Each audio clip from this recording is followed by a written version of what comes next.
Good morning, everyone.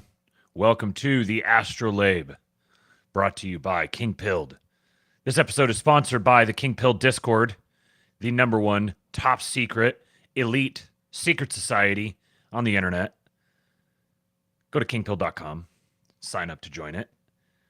We are going to have a schizo stream this Friday evening. Be one of the last things that I do before we head out for Seattle for our trip up to the Pacific Northwest for Eastwood's birthday. Finally get to see my family. He gets to see members of his family that he hasn't seen since he was 7 months old, so he actually might remember it this time. So next week, there will be no ASTROLABE for Monday through Thursday. I'll be back on Friday. We'll be back home, getting back on Thursday. So there will be an ASTROLABE on Friday. There will be nothing for the rest of the week. Next week, hopefully you guys can come up with something to occupy yourselves. What I would suggest is going over to the 2-Bit podcast and watching the streams that Jason's been putting out. He's getting the GOAT stream, his GOAT cast. I can't remember exactly what he's calling it, but he's starting to do some streams more regularly. So that can be your fill-in daily show if he actually does one daily. This is your encouragement, Jason. Next week is the time. There will be a gap in the programming. And Jason, you can jump in on it, and you guys can go watch the 2-Bit podcast. All right.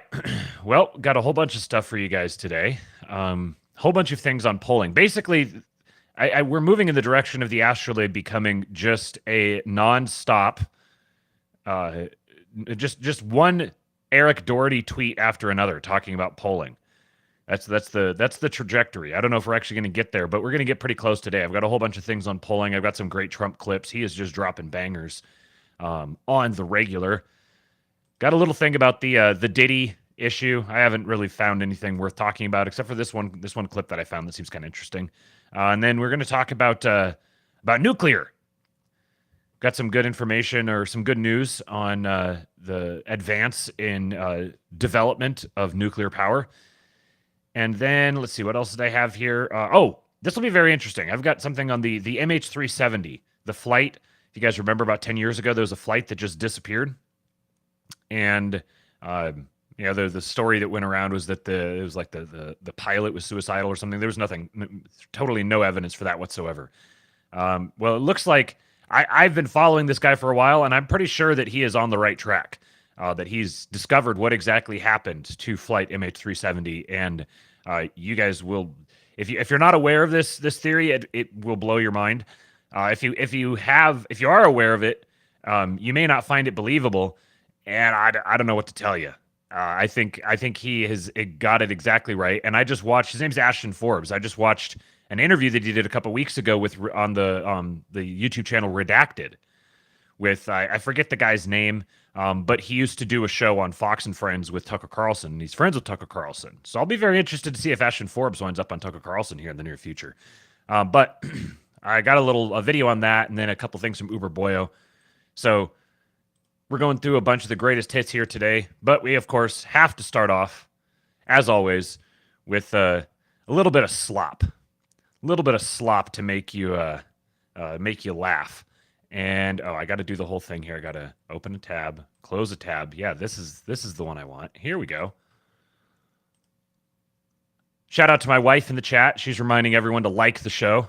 We got 57 watching now, 17 likes. So please, on your way in, or if you're already in here, hit the like button.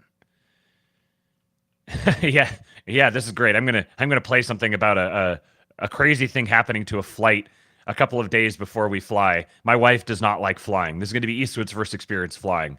Uh, so maybe tune out by the end of the show, Amy. You may not want to see it. All right. So this guy here, it made me laugh. I got to share it with you guys. It made me laugh. Did someone say Hawk Tua? Okay. So there's this man on the street clip that Michael's been obsessed with that's gone crazy viral because this girl was asked, what's something in bed that makes a guy go crazy? And she said, well, just sound it out. What's Hawk Tua? Not surprised you aren't familiar. I'm not either, but I'm sure whatever it is, it's crude and offensive. Really, Oscar? You of all people should already know all about this. You don't know what Hawk Tua is? Couldn't be me. I love Hawk Tua. I had no idea until I saw the video. I have never had a girl do that to me. I took an indigenous studies class at Cornell, and pretty sure Hawk Tua is a tribe leader, and nope. Oh, please. Girl's not even realistic. It's all about the... Okay. God. Meredith? Now it's ruined. After hearing Meredith, maybe I don't want a girl to do that to me.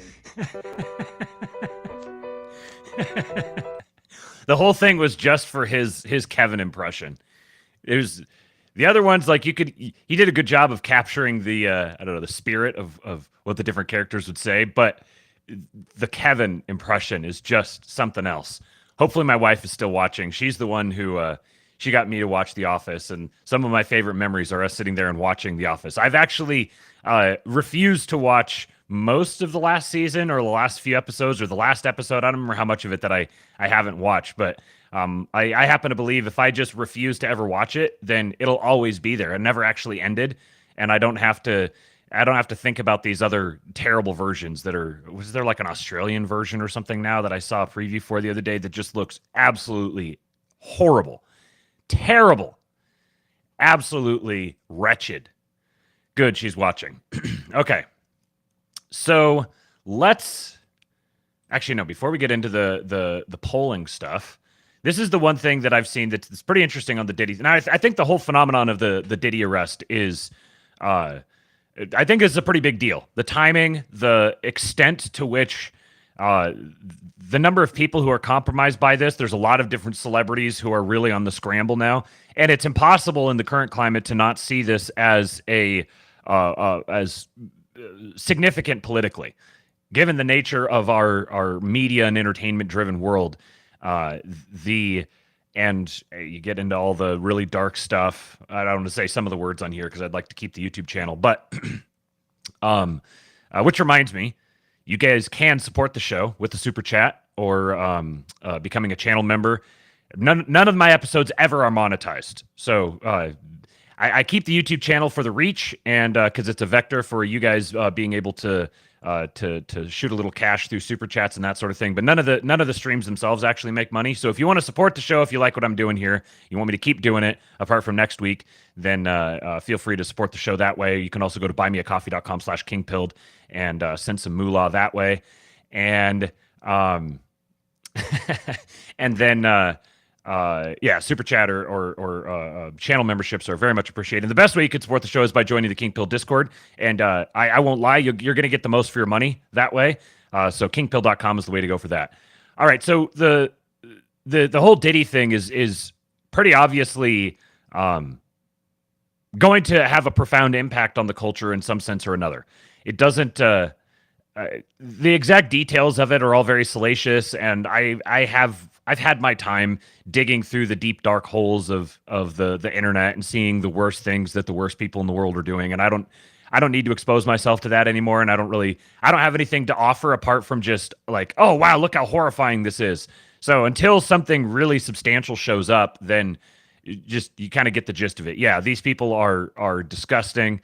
The entire media Hollywood apparatus has been just a vector for demons to corrupt people. And deep dark holes. Yeah. I apologize for that. But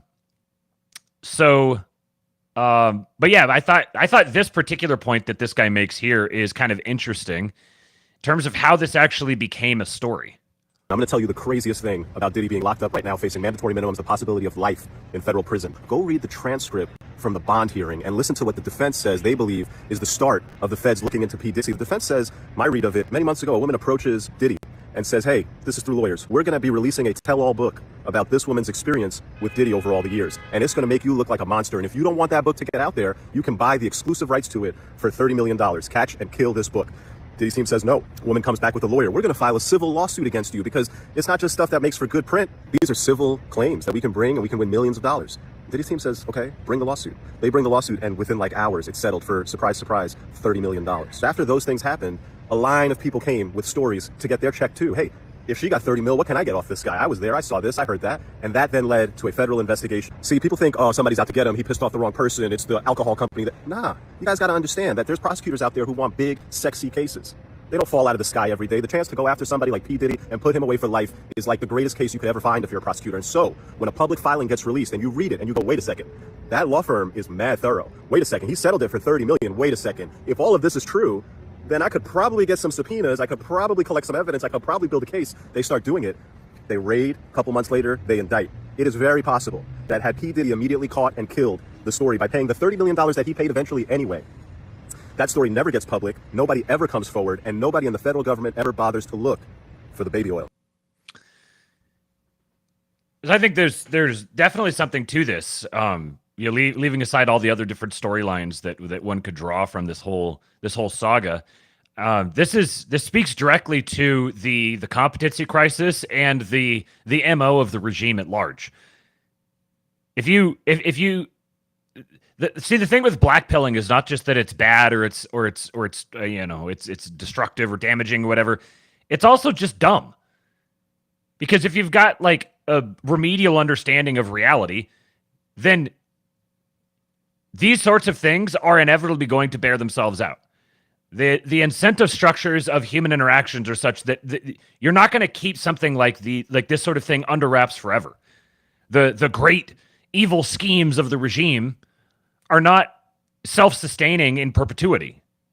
Inevitably, they're going to compromise themselves to such an extent that everything is going to be exposed and people are going to go down, and the evil will meet the just desserts that correspond to their actions. We know this. This is a truth about reality. You don't have to anguish about evil people getting away with evil. They will meet their maker one day, whether in this world or the next. Justice will be served. So, in this particular case, like, all it takes, there's a great irony here that he could have just bought this story off and it could have just not gone anywhere. Like, I don't necessarily think this whole thing is some big, like, Patriots in control sting to go expose everything. There's probably individual people involved in it who might have that motivation, but really, this is just like, if you maintain an organized network of crime doing the most disgusting and perverted things known to man, inevitably, you're going to leave a trail of victims that are inevitably going to want their pound of flesh, and you're going to get some sort of careerist who doesn't really care about the politics one way or the other, but they want to advance their own career. So they're like, I don't give a shit. I'm not subscribed to the regime ideology. I just want to take down P. Diddy. And whatever comes with that, man, I'm just going to get a great feather in my cap. So that's my biggest takeaway from the story so far. Like, it doesn't even need to be a whole Patriots in control thing, because the regime is not a single monolithic entity that just moves in lockstep at all times. And in fact, it's breaking apart. This has clearly been it's diving into the sorts of things that have clearly been the deep dark heart of the regime for a long time. That is, the number of people who are going to be compromised by association with this is astronomical, and it means They have to take time away from doing whatever other skeevy business they're involved in to deal with this and try to cover their ass and extract themselves and get themselves out of it. So it's basically just a big old cultural grenade getting thrown at them right at the moment where they're dealing with all these other things. They can only spin so many plates at one time, especially since they've built themselves on the premise of attacking anybody who's competent and good at doing anything. This is how they self-destruct. Okay, another an update. I got a couple updates on some past stories here. Number one, talking about the port strike on the East Coast. Ryan Peterson again. He says, in anticipation of the port strike next week, one of the world's largest ocean carriers has stopped accepting bookings for export containers arriving by rail to the East or Gulf coasts, effective immediately. So I don't think that it's fully determined that there is actually going to be a port strike. I think we've still got a little bit of time until that happens, but it increasingly seems like it's going to be the case. And one of the world's largest ocean carriers is already making big steps to prepare for that eventuality. So if something like that happens, this is going to be a whopper of an October surprise. And it's not going to help the regime. See, this is the thing about the regime situation where they've got themselves. They don't benefit from things getting worse and worse. Because the worse things get, the more demand there is for the people who are in charge to be replaced by people who just make things not worse. It begins transcending ideology when things get bad enough, and we're getting close to that, where these aren't even ideologically motivated constituents voting in this election. A lot of people are just voting for, like, make all the bad shit stop. So something like this happening, like the Diddy thing, this thing, like these are not, you can't galaxy brain yourself into thinking, oh, this is how they're actually they're gonna use this to instantiate their power even further, and it's gonna make them stronger. And no, it doesn't work that way. They've put themselves into the point where they're basically at war with their own infrastructure. And I don't mean just like the physical infrastructure in the country. I mean the infrastructure of their power structure. Their power structure is built on scaffolding that is being destroyed by their own raw pursuit of power. So I don't know what to tell you guys with respect to yourselves, apart from be prepared for things to get expensive, and maybe next day shipping may not be a thing for a little while. I kind of imagine that something is going to be worked out relatively quickly with this, but the nature of this sort of thing, dealing with the just-in-time supply chains and everything that we have, is even a couple of days will cause backlogs for a long time. It'll take a while to dig out of it.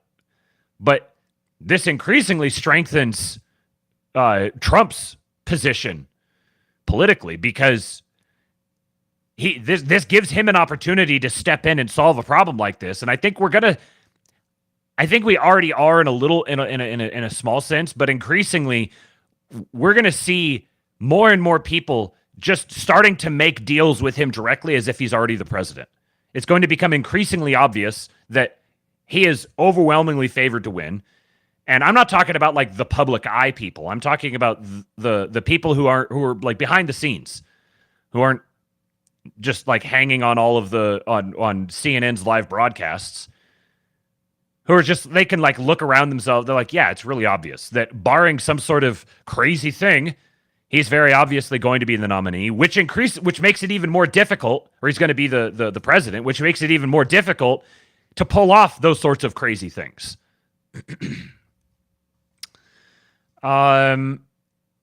Let's see here. Okay. So I had another thing I wanted to update, but I decided to push that a little bit later. One of the things we talked about in the past, we talked yesterday about Nebraska, and I've got an update on that. But before we get to that, here's Elon Musk wearing the dark MAGA hat, the black "Make America Great Again" hat. He's such a big, lovable goofball. It's a whole vibe, but mostly I wanted to show you guys the replies here. This is like Patriots Assemble, dark MAGA coin, and then you get all the dark MAGA replies. Trump mania activated. Get in, faggot. We're saving America. Young Trump. Look at him. And then this video. This is a banger. I can't believe it's only got 3 likes and 16 views. We're going to fix that. Hold on. Okay, let's watch this.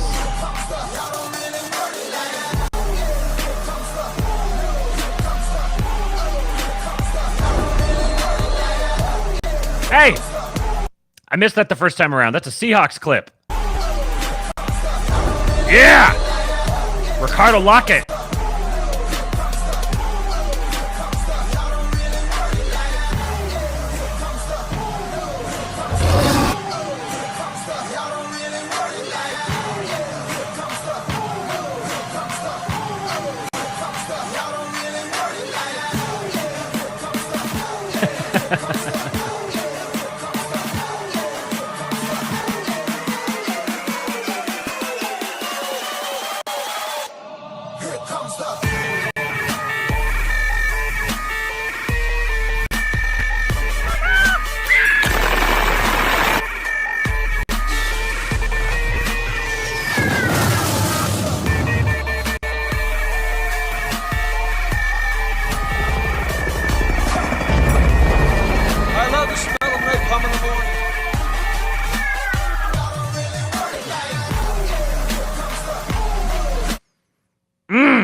This is more powerful than all the headlines in the world. Oh, man. That video brings the boom! Oh, yeah. Seahawks obliterating folks. That early 2010s defense, man. I'm such a sicko. As soon as I saw that play, I knew it. That's Ricardo Lockett blowing up Tavon Austin. Just absolutely rocked him on punt coverage. Oh, man. Ricardo Lockett was just a beast in punt and kick coverage. And he ended up like absolutely destroying his spine, unfortunately. All right. The next thing here. So, you guys remember this? Matt getting a hard-on for a team he's not even going to watch. Yeah, I don't even have time to watch the NFL anymore. It's a bummer. All right, so here's a video. This is from back in 2020.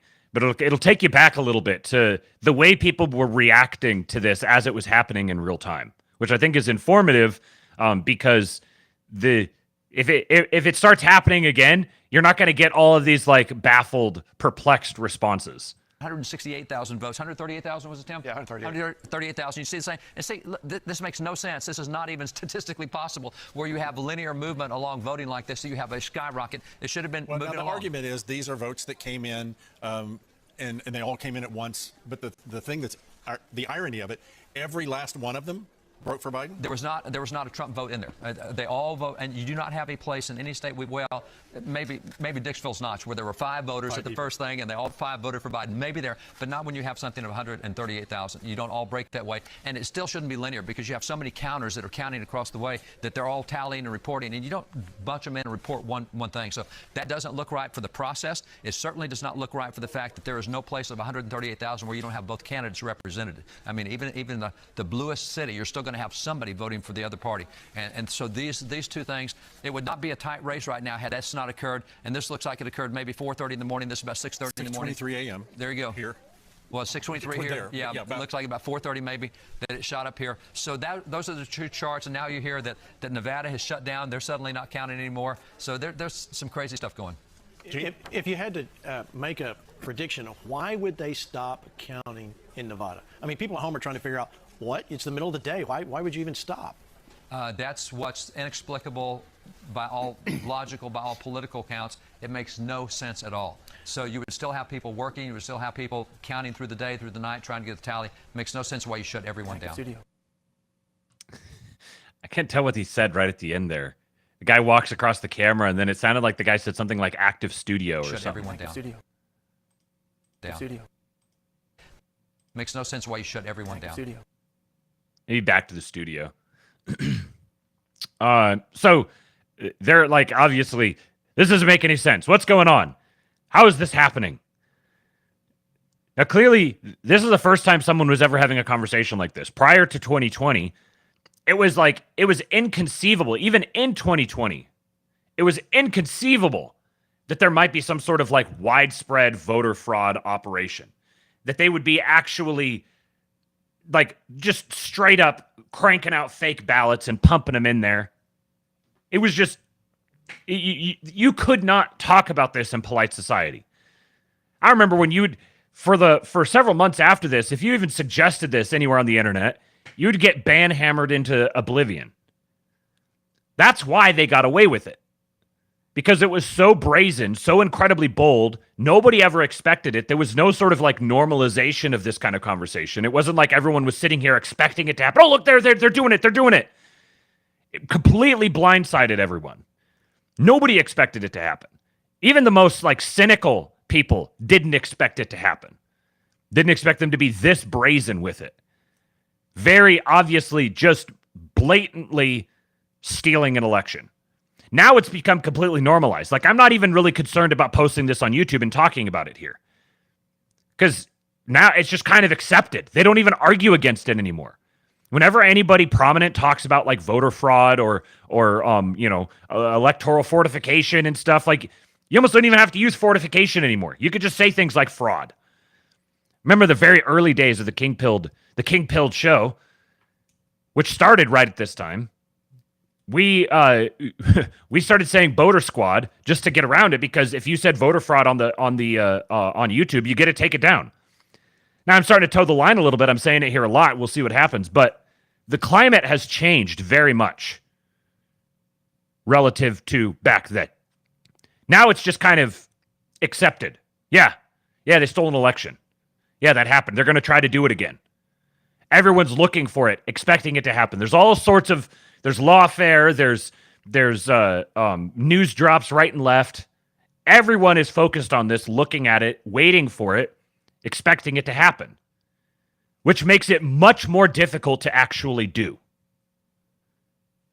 Because the potential payoff here was everyone's really tired and upset with Trump, and they just want to get back to normal, and we're just going to install old Uncle Joe.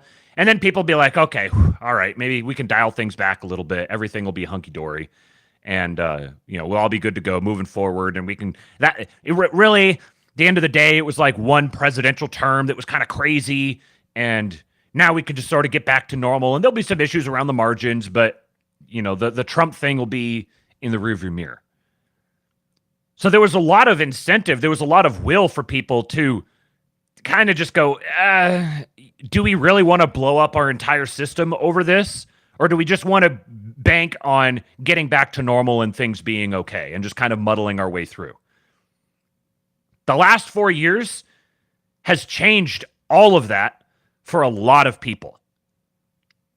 And as Neo Americana here on Twitter says, what libtards who wanted Biden to win and didn't care about the consequences don't understand about this is that even if God himself came down and said, yes, the count was good, those are all legitimate ballots, this picture destroys the legitimacy of the system. So they already destroyed the legitimacy of it. If they do it a second time, there is no possible way for Kamala to win and be seen as a legitimate winner for a huge swath of the population.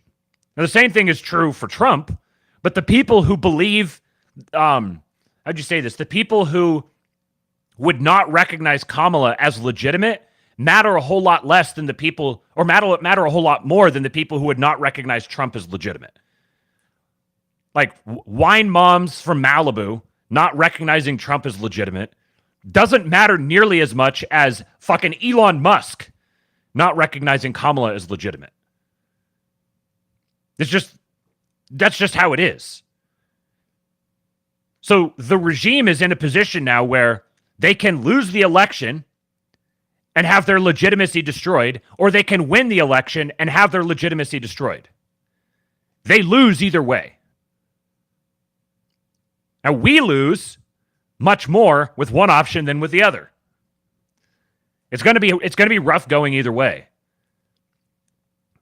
But the reason that I'm predicting that this is going to wind up in the courts and that Trump is going to win in the courts is because I think that there is still way too much willpower behind the system and wanting people to believe in the legitimacy of the system to, on an individual level, take all of the steps necessary to sustain another major voter fortification effort. I just don't see how you're going to get that much buy-in from that many people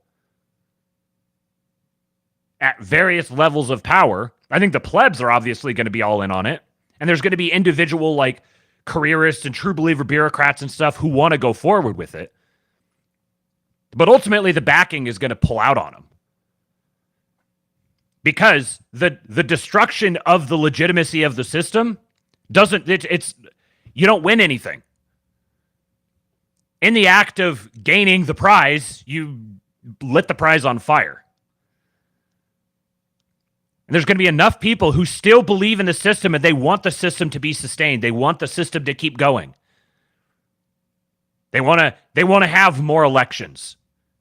If we get another moment like this in this election, there will be no more elections. Voter sentiment is already teetering on the brink of even believing in them in the first place. Andrew says, SCOTUS is the only institution with any legitimacy left, thus they need to be the one to say who won, and in doing so, spend their last bit of credibility. Yes. Yeah. That's kind of where the buck stops. Because as much as all the libs shriek and cry, like, this is a small minority of people. The overwhelming majority of people, when they see, especially the people who matter, if SCOTUS gives their stamp of approval, they're going to see that as legitimate. And they're going to want it to be that way. Someone like Elon, and using Elon as a proxy for people like him, they would want to see it go through all the legal processes. They would want everything done the right way. So it gives them legitimacy in their own ruling. Just like, oh, we're just going to burn it up and we're going to take it all by force. They're not wired that way. It would make their ability to rule much more tenuous.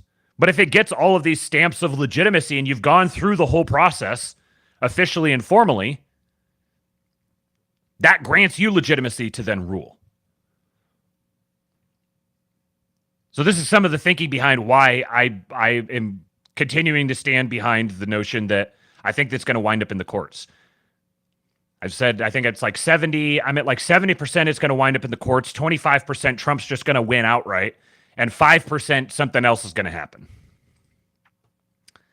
So more polling info here. This is the first of many Eric Doherty tweets we're going to look at today. This one, I when I went out for my smoke break just before we went live, this was the first tweet that was when I opened up Twitter. This is the first one I saw, and so I added it to the stack.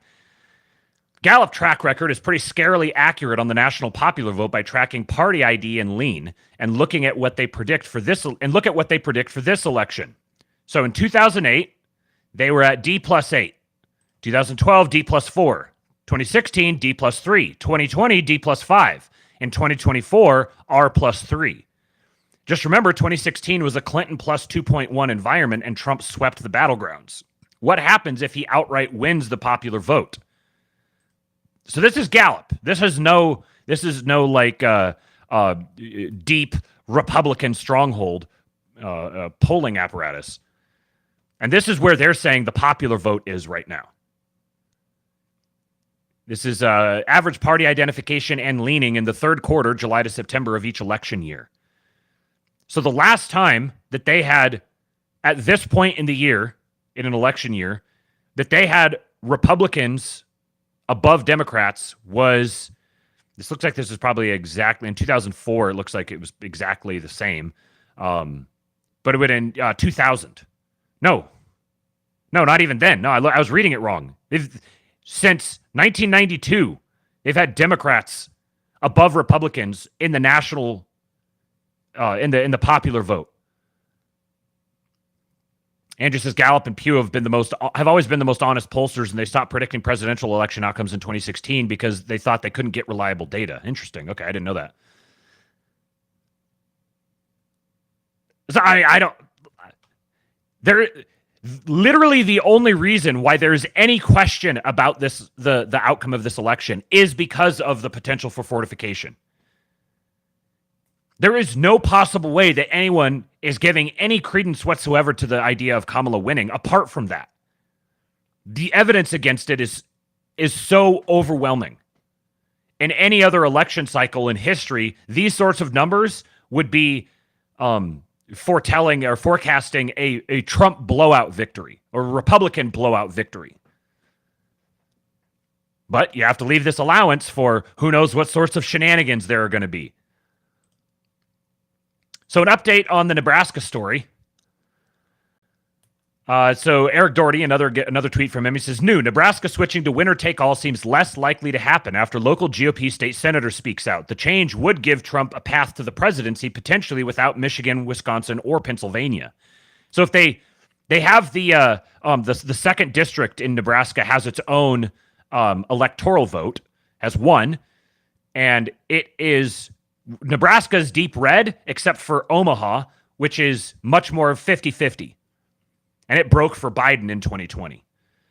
So if they went to winner take all for Nebraska and Trump won Nebraska, as he would, then you wouldn't get, there'd be like no possible way that you get the 269, they both wind up tied.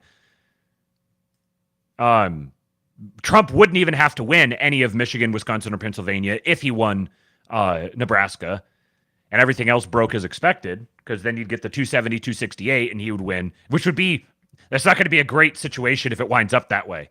But, so it looks like this is probably not going to happen.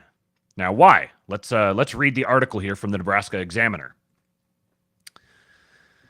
State Senator Mike McDonnell deflates GOP hopes for Nebraska winner-take-all in 2024. Decision creates the potential for Democrats to reclaim the 2nd District blue dot. And you could just see, just the look, just physiognomy doesn't lie. Oh, I didn't share the screen. There we go. Here. The Republican push to change how Nebraska awards its electoral college votes and boost former President Donald Trump ran into political reality Monday as a key lawmaker, State Senator Mike McDonnell, announced he won't support the change. McDonnell of Omaha said he had heard from people passionate about the issue who live in the Omaha Bay 2nd Congressional District, but he said he did not hear enough to move him off his original position against the switch. I love how these guys try to cast this as, I listen to the people. I listen to the people, and you know what? I just I haven't heard enough from them. I'm a great man of the people, and they just haven't made the case sufficiently to them. So, I don't have any of my own opinions on this matter. I'm just a representative of the people, you fat schlub. Elections should be an opportunity for all voters to be heard, no matter who they are, where they live, or what party they support, McDonnell said in a statement. I have taken time to listen carefully to Nebraskans and national leaders on both sides of the issue. After deep consideration, it is clear to me that right now, 43 days from Election Day, is not the moment to make this change. McDonnell said he told Governor Jim Pillen his stance and suggested that the legislature put winner-take-all to a vote of the people as a proposed constitutional amendment so people can decide the issue once and for all. Nebraska and Maine are the only states that award a single electoral college vote to the winner in each congressional district, plus 2 votes to the statewide winner of the presidential popular vote. Nebraska has split off votes twice in 4 presidential elections. President Joe Biden won the 2nd district in 2020. Trump won all 5 of the state's electoral votes in 2016. Mitt Romney did the same in 2012. The 2nd district got its national name as the Blue Dot in 2008 when former President Barack Obama won it. Nebraska Republicans have argued for years that Nebraska should award all 5 of its electoral votes to the statewide winner of the presidential popular vote, a process many call winner-take-all. Republicans hold a 2-to-1 voter registration advantage over Democrats statewide, but the 2nd district cuts much more evenly between Democrats, Republicans, and registered nonpartisans, a split that makes the 2nd district competitive in national elections. Pillen had pledged to call a special session if he could secure the 33 votes needed to overcome a filibuster to change to winner-take-all. All 5 of Nebraska's GOP congressional delegates wrote a letter urging state lawmakers to pass such a move. The Nebraska legislature has 33 Republicans, 15 Democrats, and 1 progressive who is a registered nonpartisan. People whipping votes for Pillen in the Trump campaign have told others they expected the remaining GOP holdouts to join the push for the change if McDonnell did.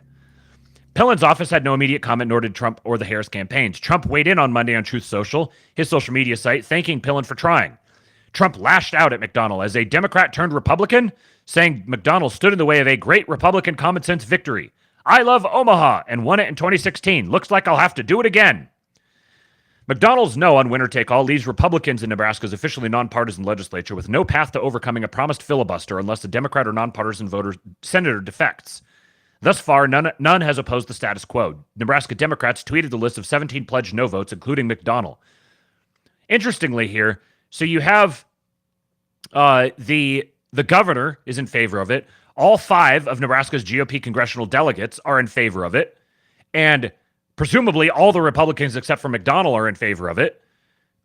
Some of them are just waiting for him to give his stamp of approval. And the way this is cast is by his, like the implication of his words is that that if all the Republicans are united on something, well, this isn't representative of the people. If all the Republicans are united on something, well, we need to hear what the people have to say. We can't just, the Republican elected officials, they could be united on something, but that's the politicians and yada, yada, yada. Meanwhile, if all Democrats are united on something, well, this is just an expression of the will of the people. We just have to take it for granted. Part of the GOP urgency is wrapped in national polling that shows a close race between Trump and Vice President Kamala Harris, the Democratic nominee. Some political observers have argued the 2nd District could break a 269-269 electoral college tie. Few Democrats were surprised that the fate of winner-take-all largely swung on McDonald, a former Obama fire union president who switched to the GOP this spring after facing political pushback from Democrats for backing abortion restrictions and legislation restricting some health care for minors who are transgender. Interesting. So, he was a fire union president who switched to the GOP this spring. And now he becomes the catalyst for determining this potentially key electoral decision. This is how Republicans need to get on this level. I was thinking about this the other day. You know, you have Democrats who will begin. Who is it I was thinking about? Well, there's Tim Walz, who's a Nebraska native who moved to Minnesota and became the governor of Minnesota. And you see this sort of thing happen all the time with Democrats where they will relocate someone years ahead of time to another state just so they can then establish that person in a position of power in that state. They create some pretext for it. They play the game to win. We need politicians who will play the game to win. It's not a good thing that politician is associated with like scummy, spineless creep in the U.S. Politician is a legitimate role that needs to have good people, and it's worthy of respect. This isn't just like, oh, get rid of politicians because politician is a fundamentally corrupt. No, like there are going to be politicians. We need politicians who act like statesmen, who comport themselves like statesmen, who have the respect accorded to statesmen. This is I see a lot of this within our circles, and I've subscribed to this for a long time, but this is like a holdover of gay libertarianism. No, the role of politician is not bad per se. And it's not, politicians should be seen as like hookers or whatever. No, politicians should be seen as upstanding, noble, bold, responsible people who take their duties seriously and perform them to their utmost. Several said the abortion debate should have shown Republicans that McDonald is largely immovable once he has made a controversial position clear. McDonald said when he switched parties that he would not support winner-take-all. Others said he did what helped him most politically. McDonald's stance softened in recent weeks under pressure from local, state, and national Republicans, including some with ties to the Trump campaign. He was one of 24 GOP state senators who met September 18 with Pillen and U.S. Senator Lindsey Graham. Oh, great. Lindsey Graham is running point on this. I can't believe that it didn't work out. People in the room said McDonald told GOP colleagues last week he was looking for a way to get to yes. McDonald told the Examiner on Thursday, not long after the meeting discussion became public, that he remained to no on winner-take-all as of today. Okay, I think this is the rest of this. The Republicans obviously are super disappointed. That kind of closes the casket, said State Senator Lauren Lippincott, a Republican from Central City. With Mike McDonald being an absolute no, that kind of closes the lid. We're going to have to reintroduce this bill in the next session. Both Trump and Harris have campaign staff in Nebraska, and both have sent surrogates to campaign here. Harris's running mate, Minnesota Governor Tim Walz, a Nebraska native, held a rally here. Trump's running mate, Ohio Senator J.D. Vance came to Nebraska to fundraise and meet with the local Republicans. For McDonald, the calculus could be partly political. He has openly flirted with running for mayor of Omaha as early as 2025. His likely opponent, Republican incumbent Jean Stothert, has said she supports the switch to winner-take-all. Statewide support leans toward winner-take-all, but polling over several years indicates broad bipartisan support in the 2nd District for keeping the state's unusual system, which brings attention and money to the Omaha area. McDonald's statement acknowledged the impact on the district. For Omaha, it brings tremendous national attention, is impactful on our local economy, and forces presidential candidates to make their case to all Nebraskans instead of just flying over and disregarding us, he said. And then Democrats said dumb stuff. All right. Now, our boy Robbie Starbuck is on the case. He weighs in. He says if Nebraska does not change the law to make Nebraska a winner-take-all state for electoral college votes and the election is decided by that decision, I will make it my personal mission to unseat State Senator Mike McDonald and any GOP rep who follows his lead. I will recruit every influential person I know to do the same thing. I'm tired of weakness from our elected reps. Changing to winner-takes-all just brings Nebraska into alignment with nearly every other state. And given his track record, if Robbie Starbuck says that he is going to destroy someone, I would not put it past him. Unfortunately, there's a condition to this, that it's if the election is decided by that decision. So basically, if it winds up 270, 268 in favor of Kamala. But for now, I suppose this is the best we can get. But the notion that you would have this guy go into deep red Nebraska, he's a Democrat, fire union chief, switches to Republican, becomes the determiner of this sort of a situation, and now he's thinking about running for mayor.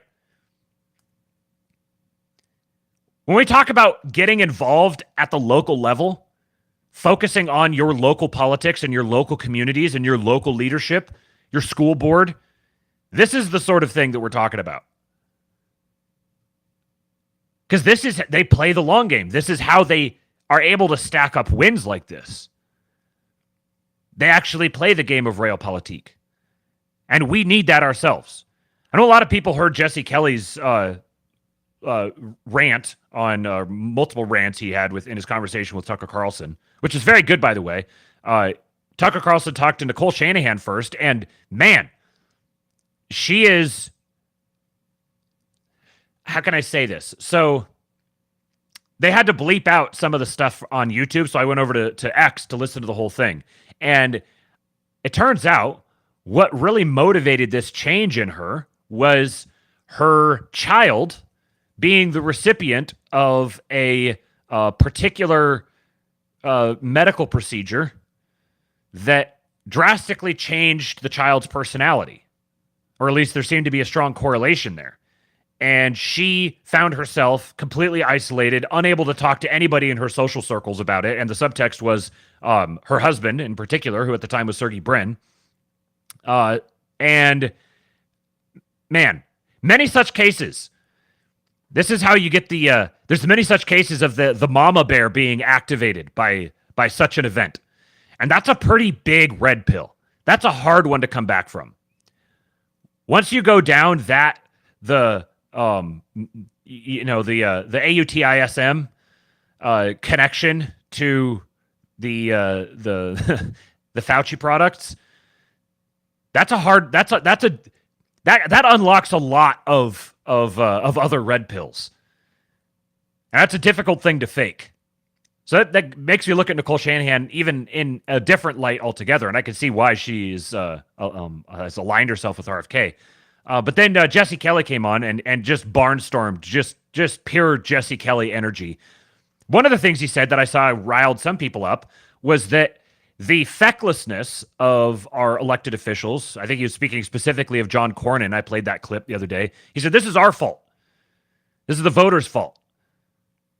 We need to be demanding more of them, and we need to be throwing them out and replacing them. And a lot of people are like, oh, how dare you blame the Americans for this? No, like both things are true. These are evil, feckless, corrupt, disgusting people, and we need to take responsibility for our role in this and throw them out. As long as the system is what it is, we need to play to win within the system. which means when the whole GOP apparatus wants to force these weak-willed, lily-livered, pussified Republicans down our throat, we don't accept them. This requires a lot of infrastructure and coordination and activism, which we kind of are like, ooh, that's yucky. But these are the rules of the system as it is. Thankfully, we have people like Robbie Starbuck and Scott Pressler and Charlie Kirk who are actually doing this sort of thing. And then you get a bunch of fucking stuffy anons on Twitter who are like, oh, but he did this thing, and he's gay, and he looks, his face is stupid, and he does. Yeah, they're effective. I don't really give a shit about their personal lives or their like how base they are when you run down the list of most important opinions. They're incredibly effective. They could serve as great models for us. And there's never been a better time for us to get ourselves inserted into operating in the system as it is right now. Let's continue. Video from Mark Halperin here. So there's the public data, the public polling, and then there's the private data that the campaigns have. And he's got some information here about the private data, which is much more accurate than the public data. So where do we stand with the battleground states? From talking to people with private data, which is, as we always discuss here, more robust, better done than the public, almost all the public data. What's clear is, as I've said for a while, that it is unlikely that Vice President Harris can put any of the 7 states out of reach, with the possible exception of Michigan, and the Trump people dispute that will happen. All 4 of the Sun Belt states, possible that they could be put, not with huge margins, but back to the Trump camp, which is where they were pretty decisively when Joe Biden got out of the race. And if they do that, again, as we've discussed many times, at least Kamala Harris with exactly one path to the Electoral College victory of exactly 270. Now, I'm not predicting that'll happen. I'm not saying it has happened, but I did report about a month ago that that's what was expected to happen by the Trump folks, that after the initial surge by Vice President Harris, when she entered the race, when she had such a successful and press-assisted start, that she'd be able to make all 7 states competitive, but that over time they thought the Sun Belt states would drift back their way. That may or may not be happening. But I will tell you again that the Democratic private polls are more in line with where the Trump private polls are than they are with the public polls. Doesn't mean they think they're behind everywhere. Key point there. So we've heard JD Vance talking about the private polls within the Trump campaign. Rich Barris is another one who's got connections with them. Mark Halperin's another one. These guys have connections. They're talking to people within that campaign and getting leaks about what the polling is that the campaign is seeing. And he's saying here that Harris polls look like the Trump polls. And in fact, the Harris polls are even rosier for Trump than the Trump polls internally on both sides, in at least one case that I'll show you guys here in just a little bit. But it does mean that they think that there's a chance that those Sun Belt states are going to be very difficult to win. And if that's the case, then there's some worry on the Democratic side. You're going to get difference in every poll. Hold on 1 second. Let's see if we can see where we can find where that's coming from. There we go. If that is the case, then the Democrats are going to have a difficult time figuring out how to keep a second path in play, and which of the 4 to try to fight back in. Now, the good news for the vice president is she has so much money in her campaign coffers, so much money from the outside groups, that she can compete in all 7. So Kate says, not to blackpill, I know this will change, but moves like this are imperative for our side. Operate like Bukele and say you'll run on the left ticket while working subversively for our side. Yes. She said this is the classic playbook for Democrats. Democrats always run as Republicans in red states, but you never see the reverse because we have no opposition party that would dare defy the inner party. And that's been the case to this point. Now I think things are changing to some degree. Javier Oliva says Trevor Loudon interview outlined how the left has flipped red states to blue. How did Georgia get a Marxist senator? North Carolina, a Dem governor. The importation of immigrants into key districts is how. Right. And it's not always Democrats who were born in red states. Like we see with many of these guys, they get imported there. They move there specifically to infiltrate it. Andrew said if you're a progressive who is unfortunate enough to be born in a deep red state, you have no choice but to run as a Republican and simply lie about what you believe to get the power you crave. Then you just subversively vote the opposite way when you get power and make noises about being a moderate. Other incognito progressives, moderates, recognizing you as one of them, make the same noises to back you up. It's a lot harder for Republicans to do this. like to be a Republican and to run as a covert Democrat and then abandon ship. Because for one thing, you'll get all of the Republican commentariat don't understand what's happening. They're too dumb or whatever, and they'll attack the guy. Oh, he's a Democrat. Oh. There's something about the Republican mind. I don't know if this is the nature of like conservatism within the Boomer Truth regime era, but there's something about them that just makes them completely retarded when it comes to politics, the game of politics, the way that it works. Maybe it's they're just naive and too honest, they're just unwilling to lie or compromise on anything because they think that standing on that having principle means that you absolutely stand upon it no matter what, even if it results in the destruction of all of your people. At least you get to say you had your principles. But especially in the current time, as the underclasses are getting really are breaking down under the weight of the collapsing system, it's pretty easy now, actually, for a covert Republican to run on a populist ticket. Because you can speak directly to the common man and strike a really sharp balance sharp distinction between the elite, moneyed Democrat bankers and yada yada yada versus the working class white man. I got another interesting thing here in a little bit about the regime's demographic coalition breaking apart. But before we get to that, got some stuff on Pennsylvania. New Pennsylvania data drop. Number one takeaway, Kamala's not even close to keeping pace with Biden mail-in requests.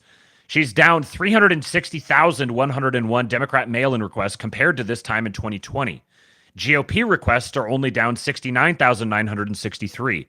Remember, Biden only won by 80,000 votes. Now, this isn't strictly like... You can't take this as like a determinative number. This is part of the drumbeat that's indicating either very low voter enthusiasm for the Democrats and or the Democrats not being motivated to vote via mail-in ballot, which makes the fortification efforts at least theoretically more difficult because that was such a huge vector for the fortification. The way that they're able to use mail-in ballots to distort the numbers. Now, there's lots of other different angles that they could take. Perhaps we're going to find out a lot more about voting machines this time around. And maybe that's the vector. So this isn't a determinative thing, but it's something contributing to the drumbeat. Mark Mitchell from Rasmussen says this is the scariest finding in our state polling so far. Things are getting hot in Pennsylvania. So you got to have to study this one for just a minute to figure out exactly what it's saying. But the question was, who is the biggest enemy America currently faces?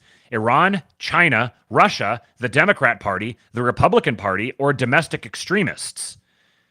And of likely voters, 25% of likely voters said that the Democrat Party is the single biggest enemy that America faces.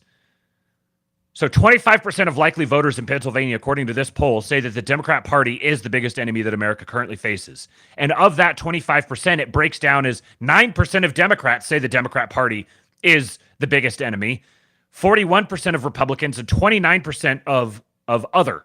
So nonpartisan, unregistered, independent, what have you. So of that 25% of likely voters that say the Democrats are the greatest threat, 70% of them are Republican or are unaffiliated. You also have 30% of Democrats, so 19% of likely voters say the Republican Party is, and of that 19%, it's comprised of 30% Democrats, 9% Republicans, and 15% other. So it's funny that 9% of Republicans say the Republican Party is the greatest threat, and 9% of Democrats say the Democrats are the greatest threat. Notice Iran is down at 7%. They need to work on their war propaganda a little more here. 20% say China. Now you could see someone who says China is more likely to be Trump sympathetic. So this here is a clear proxy for a Trump voter. 20% for China is probably a proxy for a Trump voter. 7% for Iran is probably a proxy for a Trump voter as well. 11% Russia is probably favors a Kamala voter. 13% domestic extremists probably favors a Kamala voter as well, although that wouldn't necessarily be completely cut and dry. So what we see is clear proxies here for Trump in Democrat Party in China. So that's 45%. I'd say probably at least 5 of the 7% here. So that gets you to 50% of these likely voters who are Trump sympathetic. And then you've got 19% say Republicans. That's probably 19% Kamala voters. 11% say Russia. I'd say probably like 9 or 10% of that would be Kamala voters. Domestic extremists, I would ballpark it at probably like 9 or 10% of that would be Kamala voters. 3% remaining would be Trump voters. And then 5% not sure. Who knows exactly how that would break down. It is interesting that the not sures, the larger portion of the not sures are the non-affiliated people. So these people just really don't know what's going on. They just really don't know how to feel about anything. Let's see. Was there any other interesting data points in here? Obviously, Democrats are overwhelmingly toward Russia. Domestic extremists. So here's a good breakdown here. So 21% of that 13% number is Democrats. 7% is Republicans. And then another Pennsylvania headline here. So Rich Barris says DJT's internals have him +3 in Pennsylvania.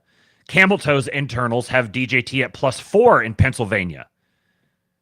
So the Harris campaign's internals are even more favorable to Trump than Trump's internals. A public poll to be released soon will show DJT at +1 in Pennsylvania. So a public poll that says +1 for Trump is probably more like +5, given the way that they weight their polls. He says internals apparently have Trump +3 or 4 in Pennsylvania, and another slim lead for him is coming out soon. Anytime that you see Kamala in a poll, in the majority of these polls, if it says the Democrat is like +1, +2, +3, that's a favorable Republican number, given the way that they bias their polls overwhelmingly. If you have Republican, if you have Republican in the plus category, that's like strong. That's much more, not overwhelmingly Republican, but strongly Republican. Minnesota numbers. Favorable, unfavorable among independents. Trump is, okay, so Minnesota Star Tribune, September 16 to 18, among likely voters. Trump is -3, so 48% favorable, 51% unfavorable. Harris is -16, 41% favorable, 57% unfavorable. The independents, the unregistered or sorry, the unaffiliated voters are likely what are going to turn the election. I mean, you've got the bases on either side that are pretty much completely entrenched, and then it's the swing voters in the middle are the ones who are going to turn the election. And this squares with a lot of the things that Vance has been saying, that Trump's been saying. Some of these other Trump proxies are basically saying something that, like the independents look like they're like 70-30 for Trump. That's how overall it looks like it is. So a lot of people who don't want to be affiliated with either side are overwhelmingly swinging toward Trump. And this is another data point in favor of that. And again, Minnesota Star Tribune, I don't know anything about the Minnesota Star Tribune, but I'm going to imagine, just based on my years on this earth, that this is probably, you could probably find a Harris bias in this as well, so the numbers could be even worse than this. Another Eric Doherty one. Confirmed, Rasmussen has added Virginia, New Mexico, and Minnesota to their battleground polling. So, we've talked about Virginia a lot. We just saw the numbers on Minnesota. Minnesota has been, especially with Walz, everyone's just kind of assumed, oh, well, it's probably a shoo-in for the Democrats. But I don't know. Rasmussen is now adding them as a battleground state. This state is the actual predicted result is now more and more up in the air. Same with New Mexico. I would be really surprised if New Mexico went to Trump, but, you know, I'm not going to completely rule out the massive landslide. I would probably be a little concerned if there was a massive landslide, because if the whole voter fortification thing just gets dissolved completely and there's no effort whatsoever, there's no pushback, it's just complete rollover, I'm going to suspect that there's a Trojan horse somewhere here. Where is the hidden army that just got imported?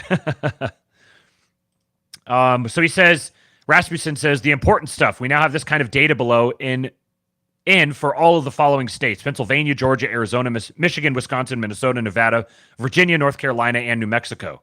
Along with the horse race results, our readers can now ask why things are as they are, so we'd like to thank our sponsor, American Thinker. So this is, what does it say here? I can't tell what the top part of the image says. 1,202 Pennsylvania likely voters. Are you better off than you were 4 years ago? And overwhelmingly no. Will today's children be better off than their parents? Is America safer than it was 4 years ago? Overwhelmingly no. Overwhelmingly no. If given a choice between two candidates, one of whom favored granting amnesty to all illegal aliens and one of whom favored deporting all illegal aliens, which candidate would you vote for? Deportation candidate, overwhelmingly men and overwhelmingly women, to a lesser degree, but still overwhelmingly. On the question of illegal immigration, is the government doing too much or too little to reduce illegal border crossings and visitor overstays, or is the level of action about right? Doing too little, overwhelmingly men. Doing too little, overwhelmingly women.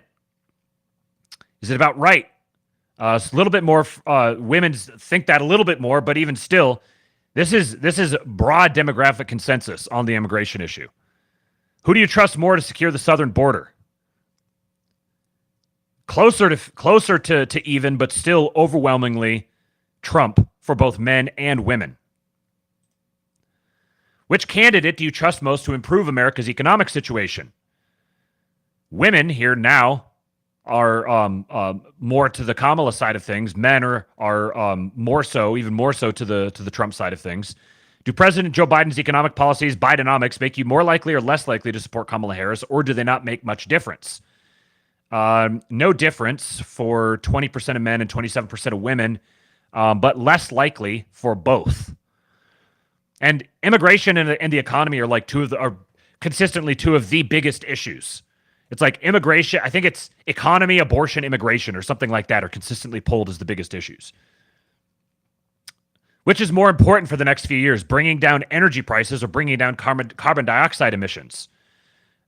Both men and women say energy prices, overwhelmingly. The climate change propaganda has done nothing. Which candidate do you trust most to handle America's energy policy? Women say Harris, men say Trump. Do you support or oppose gender transition therapy for minors to include hormone replacement therapy and gender reassignment surgery? Somewhat oppose, so let's see. Somewhat support and strongly support is 25% of men and 29% of women. And somewhat oppose and strongly oppose is 66% of men and 62% of women. And the overwhelming majority is in strongly oppose. Who do you trust more for your political news? Major cable news channels, network TV news, or independent online sources? Looks like the largest numbers here are in independent online sources. The smallest numbers are some other news sources. And then major cable news channel and then network TV news. I wonder how they differentiate major cable news channel versus network TV news. That's interesting. A lot of the numbers are very similar. Which cable TV news channel would you be most likely to trust? CNN, MSNBC, Fox News, or Newsmax? Largest numbers here. Men are split on Fox News and CNN. Women are split closely between CNN, MSNBC, and Fox News. But Fox News is the highest for women. And then Newsmax, none of them is as high as Newsmax. And then 2020 vote. Biden, so Trump 51% of men, Biden 52% of women. So it's not a huge sample. It's only 1,200 people, but that's a very interesting results. And they've got these for all the battleground states, which, again, they're now including Michigan, New Mexico, and Virginia, which aren't traditionally considered battleground states. And then I think this is the last polling one that I have here today. Yeah, and then we got some Trump clips. Political polls tweets, new New York Times general election poll for North Carolina, Trump +2. Last poll, about a month ago, little over a month ago, Harris +2. This is from 682 likely voters. So again, it's not a large sample, but this person here says, I went back and looked at 2016 and 2020. This is the first New York Times poll in the entire Trump era with Trump ahead in North Carolina. So, yeah, I know a lot of people like, oh, the polls are fake. Who cares about the polls? But if you assume the polls are fake, then these sorts of numbers should be significant to you. Because even with the jiggering of the polls, there's still a consistent, steady trend, a drumbeat. The drumbeat is continuing persistently, moving more and more in the Trump direction on all of these different issues, all these different states. People have suspected for a long time that popular sentiment is much more pro-Trump than is indicated in any media coverage or any polling or any voting. And I think this is strong support of that. All right, so first of all, we've got Trump here shitting on Mark Milley, which just makes me happy. I got to do the little interact with this window. This is our president, ladies and gentlemen. You got a $50 million airplane. You got a $29 million gorgeous helicopter. We had every type of helicopter. Many of them brand new, literally out of the box. $50 million planes. You mean you think it's cheaper to leave it there so they can have it than it is to fill it up with a half a tank of gas and fly it into Pakistan or fly it back to our country? You think, yes, sir, we think it's cheaper, sir. That's when I realized he was a fucking idiot. I'm sorry.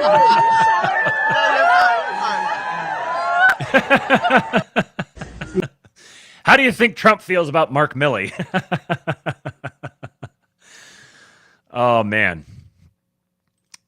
Now, the Trump war room has been tweeting some just absolute bangers.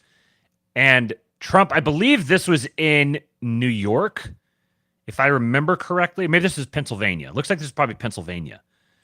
I got a series of clips here now. So, President Trump on funding deportations. I'll take it out of our defense budget because this is an invasion. I'll take it out of the military because this is an invasion. If you remember, I built hundreds of miles of wall. Much of it I built through the military. I took it out because I considered it an invasion of our country, and I'll do it through the military if I have to. I'll take it. I like this rhetoric. Andrew said they still lose election credibility. Okay, hold on. He says, if I were them, I'd be fortifying it sloppily in favor of Trump in order to delegitimize him. They can't fortify it enough to stop him, so they should do it just a little to delegitimize him. So he wins, but he's a lame duck, and everyone thinks he cheated Kamala. God knows the black pillars would jump all over that narrative. They still lose election credibility, but that's a foregone conclusion either way at this point. People not believing the election results is basically the status quo. That's my 5% other option. 70% court battle win, 25% outright victory, 5% they fortify it in his favor to hurt him on the back end. Yeah, I don't think that's very likely. I can't imagine the people who are actively involved in the fortification efforts could ever bring themselves to actively work to make Trump president because they believe ironically in the office of the presidency way too much, and they wouldn't be able to sleep at night if they knew that they'd elected him and played a part in getting literally Hitler installed. But I do believe that there is a non-zero chance that Trump is installed, that there is election fortification in favor of Trump, and that it just gets put away. Because I do believe that there is that sort of sentiment within what we might call elite circles behind ensuring, like on an existential level, that he is the next president. because of what that's going to mean for industry, for national defense, for all these sorts of things. So I think that there's I don't think that it's completely out of the question that Trump is being installed. And that's why we're getting all of the drips that we're getting from bankers, generals, and the alignment of the tech elites behind him. I don't think we could completely rule out that possibility either. And yeah, it would give them a ton of red meat, and it would potentially hurt his credibility and legitimacy, but that might just be the price of doing business. So this is one, I forgot that wasn't from his actual rally. This one is. Kamala has illegally flown in more than... Now, what I want to know is why he has pink hair. His hands look pink. Everything looks pink about him here. What's up with the lighting here? I mean, it's kind of, I don't know, I kind of dig it a little bit, but it's very weird. 500,000 migrants right when she was saying, no, we don't want to do that. And she's got, these guys actually want these people in our country. It's not even believable. Working with left-wing nonprofits to inundate Pennsylvania communities, changing the character of small towns and villages all over our country and changing them forever. They will never be the same. They will never be. Do you think Springfield will ever be the same? I don't think. The fact is, and I'll say it now, you have to get them the hell out. You have to get them out. I'm sorry. You have to get them the hell out. Can't have it. Can't have it. They've destroyed it.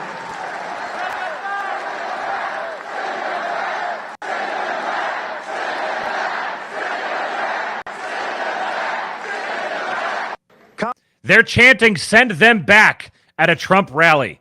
And you're blackpilling? Couldn't be me. Now this one here, a little bit of a longer clip, but it's worthwhile. This might be the single most significant statement by a president in my lifetime, at least. But it takes centuries to build the unique character of each state.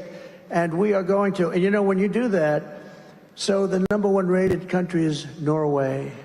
The number two is like Denmark, and you know, on it goes. Spend much less money than we do, and they have the finest education.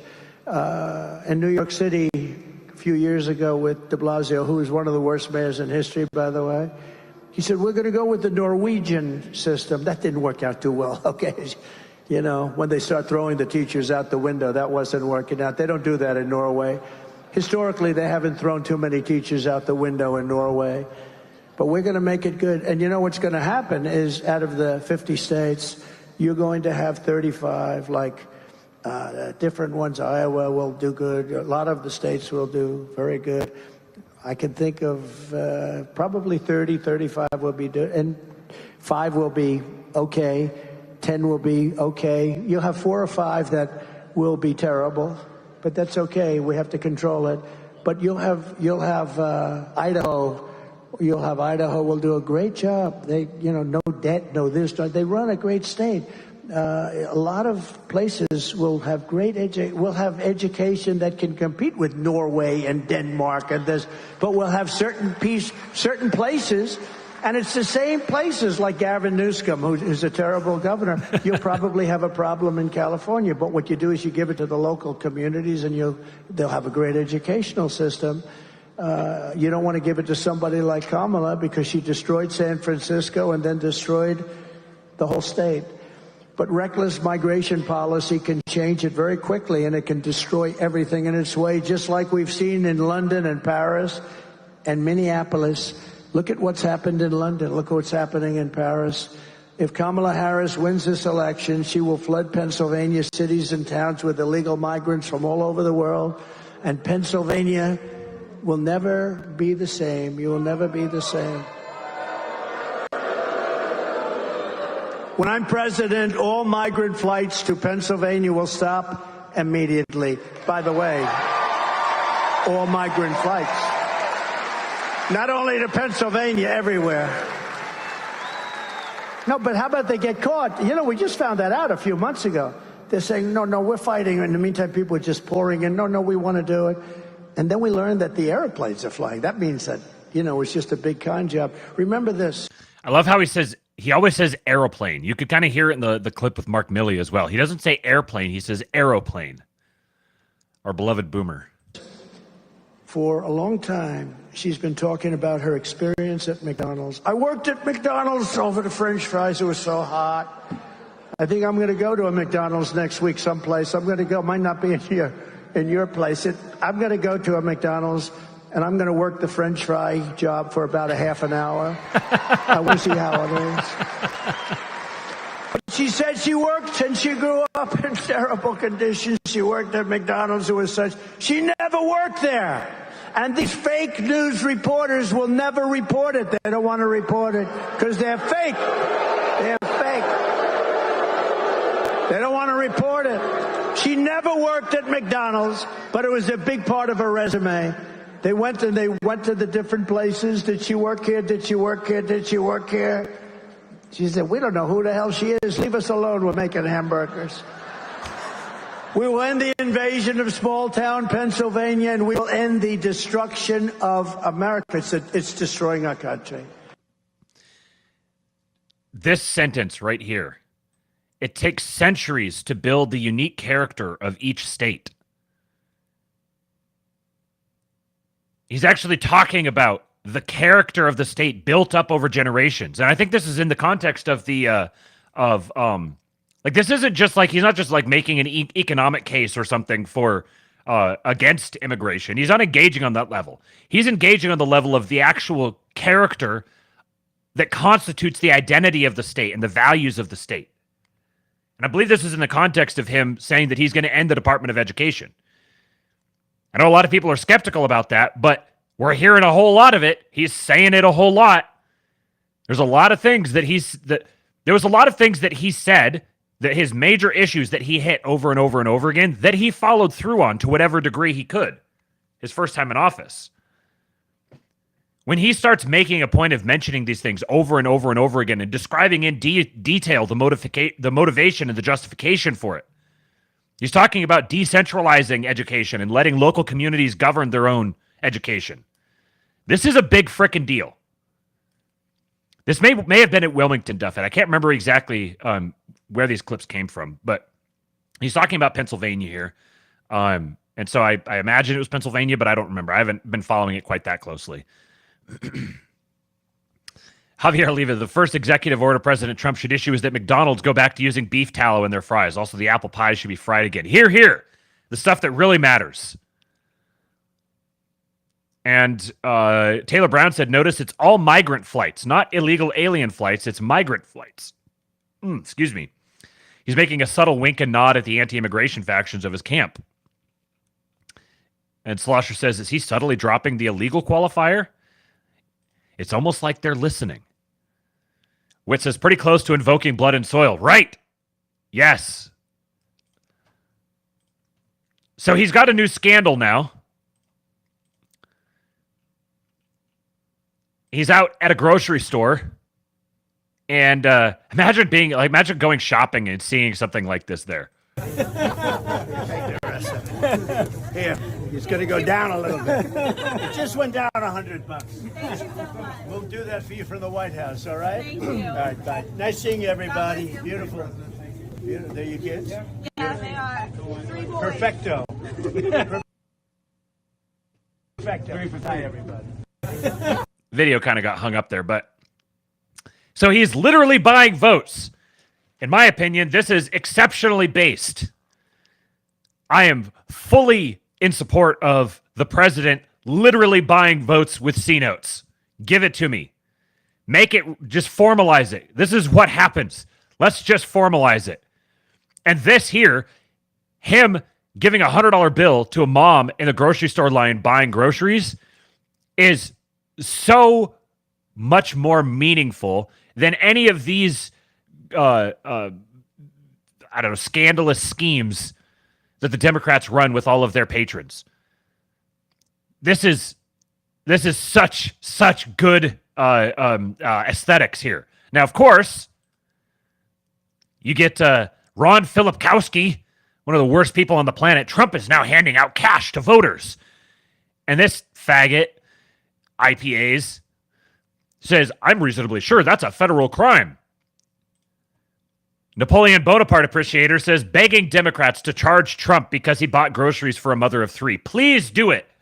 Please do it. Please make a scene out of this. I am begging you, retarded Democrats, make a scene out of this. Get your minions to go out and scream about corruption and the rich man just buying voters directly. Please, please do it. The best campaign ad for Trump imaginable. Nobody could possibly be upset by something like this. No person with a soul. Andrew says, this is the filet mignon of red meat for me. Yeah, right. Shout out to Bog Beef, the good old boys. Taylor Brown says, notice you don't have the goofy dipshit nonchalant perusing of the snack aisle to buy Cheetos just like the plebs do. Yes. Yes. It's so much more authentic and sincere. Please do hit the like button. Very much appreciated. Here's a video of our future vice president of the United States. There's a few interesting things to notice about this video. Number one, I'm waiting for the headlines about, maybe they've wised up and they're not going to be so dumb about this, but I'm waiting for the headlines of something about Trump posting an edited video. Because the first few clips here are very obviously ones that have, it was a photograph that has been AI'd to look like a video. So that's the first thing to notice in the first few clips here. And then also, this is probably the best sales pitch of all time for beards.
That is a significant change.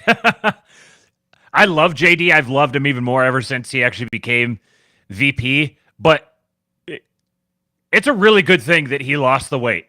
I don't know if this is Ozempic or what, but if he was the VP looking like this, that's an aesthetic you probably can't get over. I don't know. Maybe it makes him seem even more harmless, but he was looking rough, man. This looks, how puffy his face is makes it look to me like he was probably on some kind of, like he was on prednisone or something. This doesn't look like, oh, he just lost some weight. This is like, he did lose weight, definitely, but this looks like this was more than just just being pudgy from overeating or whatever. This is like bad hormonal dysfunction. I imagine he must have been under a tremendous amount of stress. Who knows what was going on in his personal life or something like that. But what a transformation from that to that. Oh, man. We love our vice president, don't we, folks? Yet another Eric Doherty tweet. Breaking. Elon Musk's pro-Trump PAC is hiring door knockers in key states. This is from Bloomberg. One state mentioned is Grand Rapids, Michigan. The plan to hire door knockers across 16 states is part of what has so far been a $63 million effort by Musk's PAC to elect Trump. So, for the first time, we're getting some information on where this money is going, and it seems as if it's being spent well. Let's read this from Yahoo. Elon Musk's pro-Trump PAC is hiring door knockers in key states. I appreciate Yahoo advertising it to all 5 of their readers. Want to work for Elon Musk? There are dozens of openings across the U.S. with a single job description. Knock on doors to convince voters to support Donald Trump and Republicans running for Congress. You want a ground game from the GOP? You got a ground game. The jobs, funded by America PAC, the super political action committee Musk created, is advertising jobs for people to turn out voters in cities and towns in the heart of presidential battlegrounds and in districts with competitive congressional races, including Grand Rapids, Michigan, and Poughkeepsie, New York. I don't think it's exactly accurate that Musk created it. I'm pretty sure he didn't, but I know that David Sachs has contributed to it. Seamus Palpatine has contributed to it. Joe Lonsdale has contributed to it. The door-to-door canvassers will, quote, promote our mission of supporting candidates who uphold free speech, free markets, and meritocracy, according to the PAC's website. With backing from figures like Elon Musk, who supports our commitment to merit and freedom, you will be part of a team that's not just playing the game, but changing it. The plan to hire door knockers across 16 states is part of what has so far been a $63 million effort by Musk's PAC to elect Trump, which has included digital advertising and on-the-ground turnout efforts. The door-to-door canvassers will assist in registering new voters, data collection, that's an important one, community outreach and event support, according to the job descriptions. Musk, the CEO of Tesla Inc. and SpaceX, founded America PAC in May after years of only making modest donations to federal candidates. His late-in-the-cycle spending to convince voters to support Trump could end up playing a critical role in an election that is likely to be decided by a few thousand voters in a handful of swing states. Vice President Kamala Harris's political operation has amassed a large fundraising lead over Trump in recent weeks, putting him at a financial disadvantage in the most expensive stretch of the election. Musk, the world's richest person, endorsed Trump's re-election bid in July after the first assassination attempt on the former president's life. Trump has suggested that Musk could lead a commission to review federal expenditures, an idea the entrepreneur pitched to the Republican nominee earlier this year. Musk's businesses could also benefit from a Trump presidency. Trump on Saturday vowed to reach Mars before the end of his term if re-elected. Musk founded SpaceX in 2002 with the goal of making life interplanetary. The bureaucracy currently choking America to death is guaranteed to grow under a Democratic Party administration. This would destroy the Mars program and doom humanity, Musk posted Sunday on X, the platform that he owns.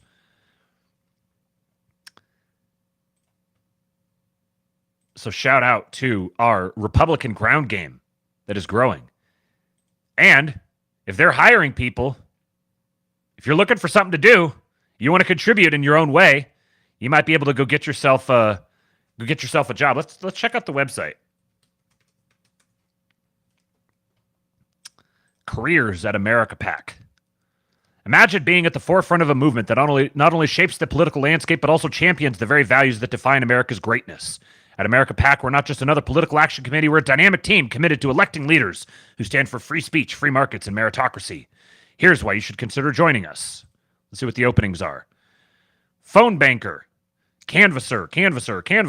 So we've got a whole bunch in Arizona, California, interesting, Colorado, Georgia, Iowa, Maine, Michigan, Nebraska, Nevada, New Jersey, New Mexico, New York, North Carolina, Ohio, Pennsylvania, Wisconsin. See more info here. Competitive pay, hourly rate with potential for bonuses based on performance. Yeah, if you're looking for, if you want to contribute in some little way, get to know your neighbors, and make a little cash, here's something you could do, little side gig. So we talked a little bit about the regime starting to lose their stranglehold on all the members of their coalition. Well, here's a strange one. Chicago gang members are furious that Venezuelan gangs have taken over their territory. The migrants that are coming, they've taken over every block.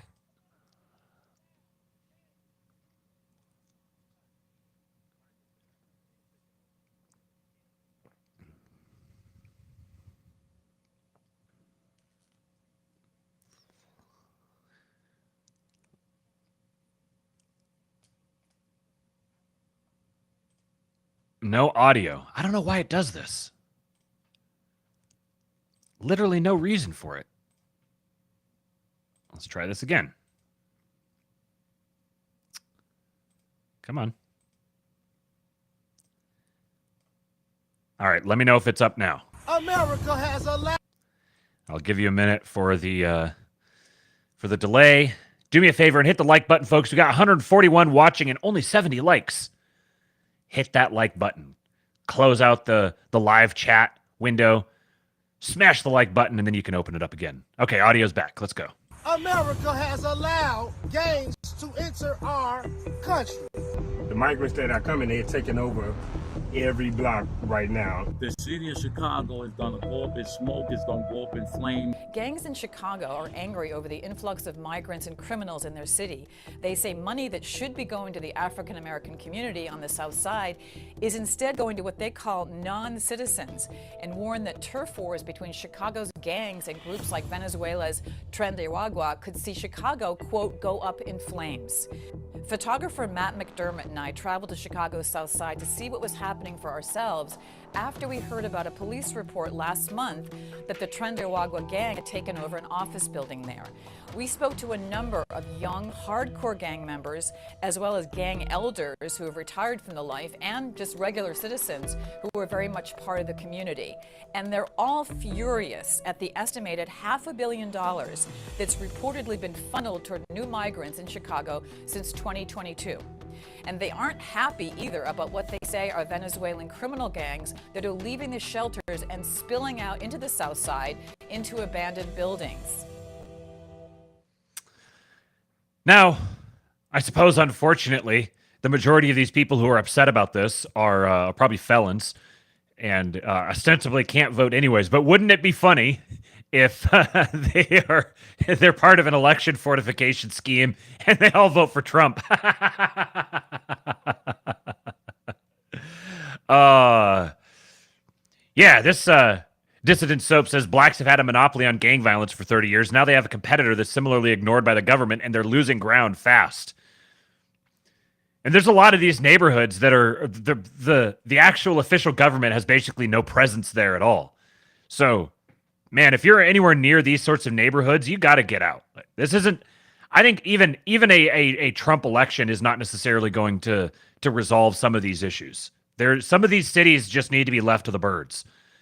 They're going to go, and there's nothing we can do about it. They gotta fully die before they can be rehabilitated. There's all these abandoned buildings that seem like they need I don't know. It seems like they need some new industry put in there. Maybe we need to have a commission that goes through and cleans out these neighborhoods so we can install some industry in them. It's Tren de Aragua, not just Agua. I'm not sure. I think Aragua is probably a location. Let's see.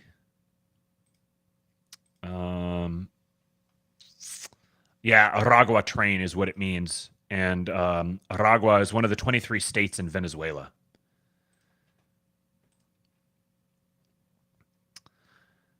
Okay. Next story we got here is just the absolute balls and audacity of the entire Ukraine lobby.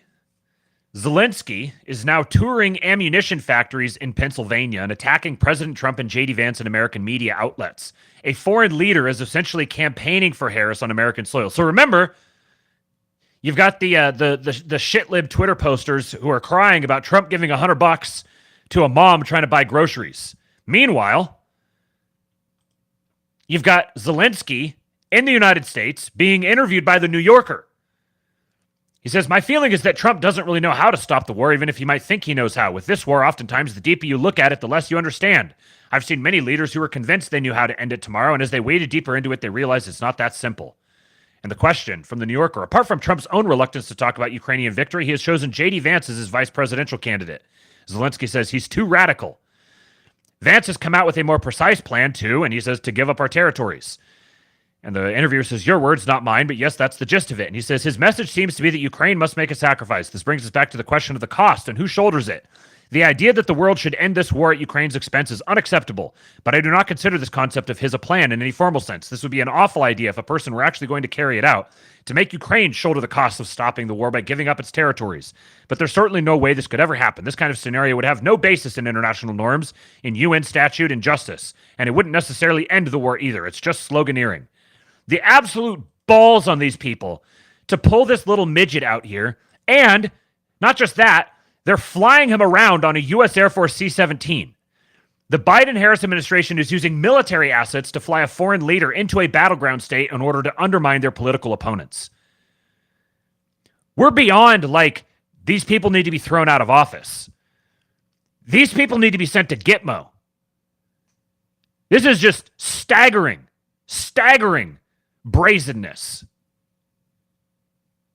I honestly, it says a lot about what they perceive about their own base, how they perceive their base, that they're either too retarded or just so pot committed that they can get away with this sort of thing, and like they think that it's going to make a difference. Like, oh, the thing that's actually going to shore up the vote is flying Zelensky in here and having him advocate for us to send your boys over there to die. Fuck these people.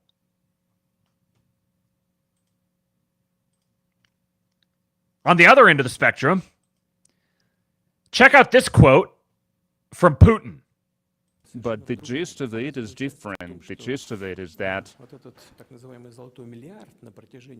the so-called golden billion for centuries, for 500 years, they have practically lived off of other peoples. They were ripping apart these poor peoples, poor nations of Africa. They exploited Latin America. They exploited the countries of Asia. And of course, no one forgets this. And I have a feeling that it's not even about the leaders of these countries, even though it is a very important thing, but the common people of these countries, in their heart, they can feel what's happening. They can see our struggle for our independence, for our truth. Our struggle? Huh. That's a turn of phrase. Sovereignty. And they see this connection with their aspirations to be truly independent, which is exacerbated by the fact that in the Western elites, there is a strong desire to freeze the current unfair state of things in international affairs. For centuries, they've been stuffing their stomachs with human flesh, and they've been stuffing their pockets with money, but they must realize that this ball of vampires is about to end. Whew! Man. And when Putin says Western elites grew accustomed to filling their bellies with human flesh and their pockets with money, this ball of vampires is about to end, you should be able to read between the lines. He knows exactly what he's saying here. I strongly recommend you go listen to the stream that Jason, the 2-Bit Podcast, put out yesterday, where he's doing a live watch and comment on a video that on Total War that Pete Quinones posted earlier in the day. And he talks about this issue. And he goes into it at length, so I'll leave it for that. You guys can go get his thoughts on it. But let's just say that Putin is Zog-pilled for sure. Thomas 777 actually had an interesting. I'm trying to remember where I heard this. I think it was when he was talking to Pete recently, where he talked about how, like, if you think that Russia doesn't have a Zog problem, you haven't been paying attention. They very much do, and Putin's very much aware of it. Kind of makes you think about the whole purging the gangsters thing. You could take another look at that and see what sorts of things those gangsters had in common. Putin's not fucking around now. All right, shout out to our Gundo boys. Isaiah Taylor. He's one of the core members of the Gundo phenomenon that we began tracking a few months ago, founder of Valor Atomics. Notice he says he's a Malthus disrespecter. And he says, ask me why consuming energy is good and you should have more babies. These are our guys.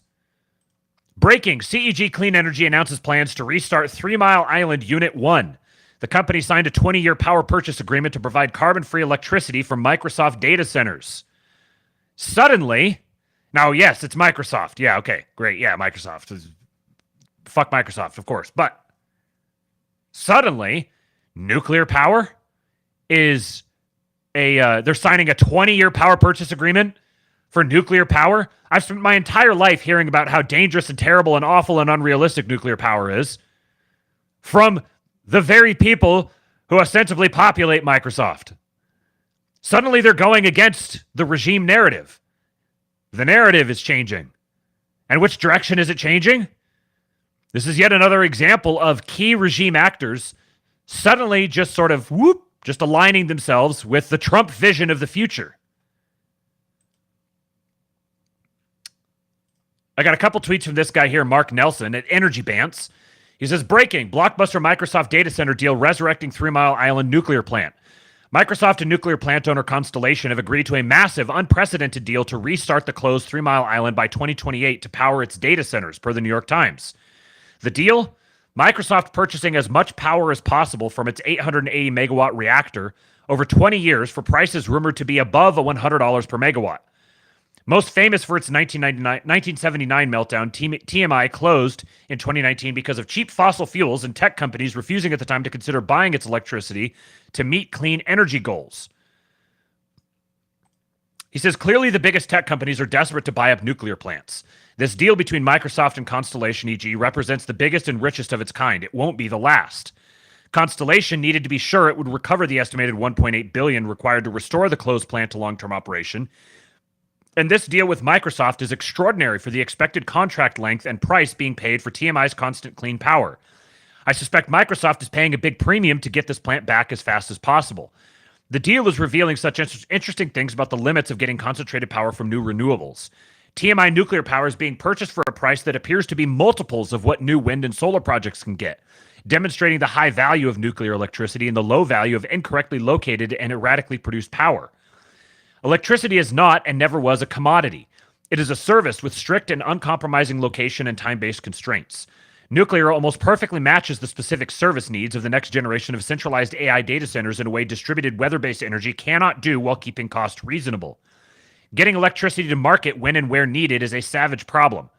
The amount of constant power needed at individual hyperscale data centers is unprecedented. Combine these two things, and nuclear power from existing plants becomes extremely valuable because it's both constant and carbon-free. Breaking down the numbers. Today's operating nuclear plants make electricity for a cost to owners of $20 to $40 per megawatt. Today's electricity markets have been paying nuclear plants $30 to $60. Hyperscalers are willing to pay over $100 per on a seemingly unlimited volume if they can get it. New renewables are being built for $40 to $100 per, but their power is in the wrong spots at the wrong time, and this thus does not solve the problem of constant power for data centers. It would have been much better to have kept 3 Mile Island going, perhaps with a long-term deal by the state of Pennsylvania, similar to the short-term deals Illinois used to save its Chicago area plants in 2021. Now the 3 Mile Island is returning from the dead, and Microsoft is going to get it all for decades. He says, DM me for more.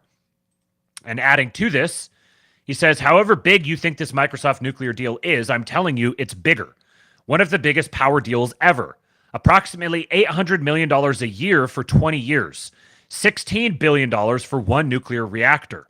From a 40-year-old reactor just to get to age 60. We now have a market for new build.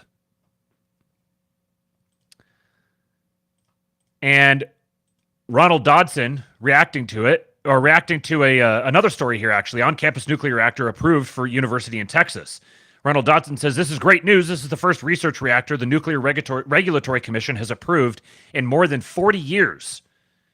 Joshua Steinman, who's a very good follow on Twitter, he says, federal agency does its job for the first time in 40 years. Everybody celebrates. We can't go on like this. And another from Mark Nelson, breaking in NYC, world's biggest banks pledge support for nuclear. Banks and funds totaling $14 trillion in assets have just signed an unprecedented statement in support of nuclear power. They'll be presenting the pledge to support the goal of tripling nuclear this morning at the Rockefeller Center in New York City to kick off New York Climate Week. A few of the names: Bank of America, Barclays, BNP Paribas, Brookfield, Citi, Credit Agricole, Goldman Sachs, Morgan Stanley, Rothschild and Company. The pledge comes after Microsoft signs deal to buy $16 billion in electricity from a revived 3 Mile Island nuclear plant alone over 20 years to fuel its AI ambitions. I'll be covering live today from the top of the Rockefeller Center, famously built with oil profits, as this unprecedented show of support for the next great energy source overcomes long-held financing barriers. This is... Okay, that's the last thing I have on that story. This is a BFD, man. Number one, this is probably the biggest indicator now that we've seen of institutions that might ostensibly be seen as core regime affiliates who are abandoning a core regime message effectively. BlackRock has been BTFO'd for all time. The whole climate change scam is done. It's cooked. This is the big boy money skating to where the puck is going. I see this. Now, obviously, there's the flip-floppingest candidate of all flip-flopping candidates can easily just endorse this as she's done with everything else. But this is I see this as industry recognizing the inevitability of Trump's election. And they're putting big dollars behind what they're expecting to be a burgeoning industry because of the deregulation and the incentive on onshoring manufacturing and retaining absolute control over our own energy policy that Trump has been campaigning on for like as long as he's been in the public eye. Junk Sock says, "Get in, loser. We're expanding capacity." Hell yeah. There's been a lot of things that have come across the desk here talking about the different regime initiatives that are sort of just collapsing as everyone just kind of silently pivots to the things that Trump has been talking about, and Trump and his proxies and all the things they've been valuing and advocating for. And at this point, the opposition to him I think we're I could end up eating my words later on, but to me, I don't think that we're moving to a point where the Republicans are becoming the inner party and the Democrats are becoming the outer party. I think we're already there. I think the big bucks are starting to act as if Trump has already been elected. It's a foregone conclusion that he's going to be the president. And they're moving to take advantage of this stuff now while they can. They're like getting out ahead of it and setting the market ahead of time. We love the N-word, don't we, folks? That's right. So, okay, I've got a funny clip here from NASA. Axios, you guys are gonna love this one. This just hits everything just right. Axios propagandist labels Elon Musk a spreader of misinformation and repeatedly tries to get NASA admin Bill Nelson to disparage Musk as a distraction to NASA's mission.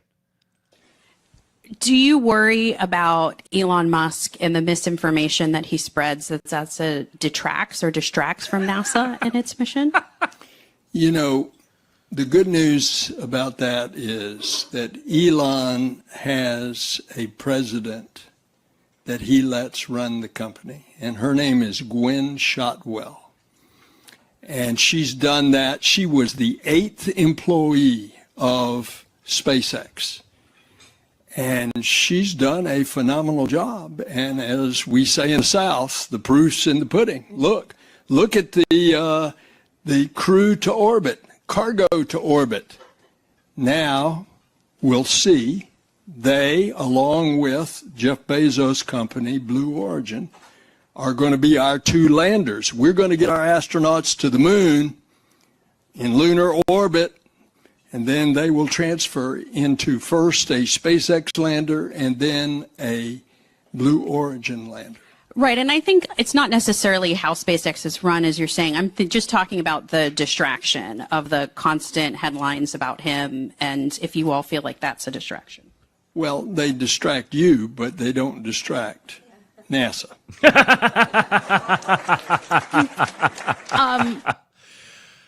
Oh, man. Imagine being this dude and having to sit down and be interviewed by this. I just think about the things that this man has seen in his life, the experiences he's had, the world he grew up in. And he's found himself seated here having to treat her as some sort of a peer in any sort of context. Just absurd. Just absolutely absurd. White boy summer rages on. Okay, so I talked to you guys about the Ashton Forbes stuff a little bit ago, and I'm going to play a video for you guys now.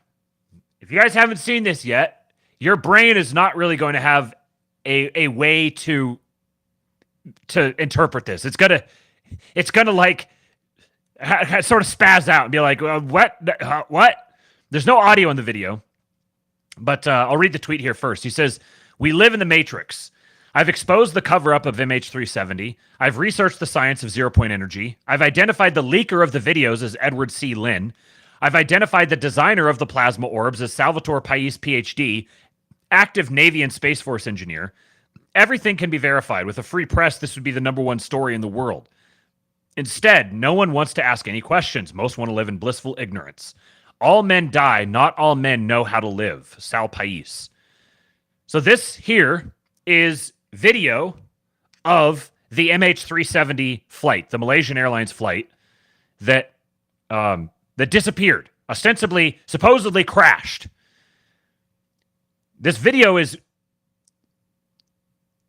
I'll just say, I'll give you guys some stuff you can go watch on your own to if you're interested in learning more about this. But from everything that I've seen, watching hours of this, I've been thoroughly convinced that these videos are legitimately what they purport to be.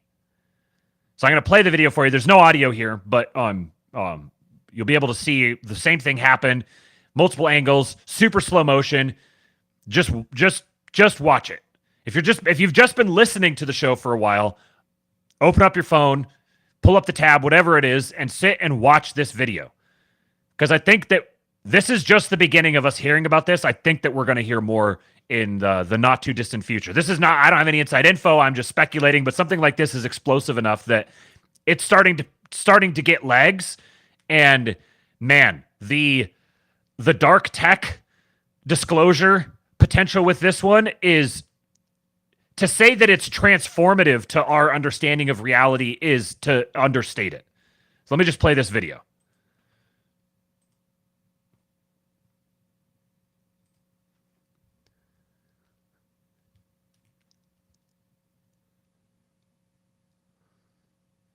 So this is a drone video. Zooms in. Oh, come on.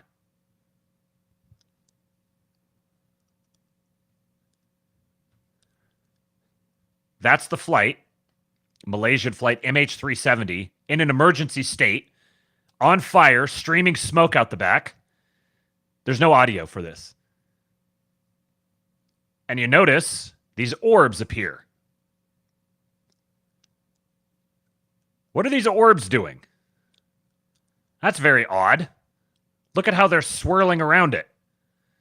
You see those black lines they look like they're trailing behind it? They're actually not. They're in front of the orbs.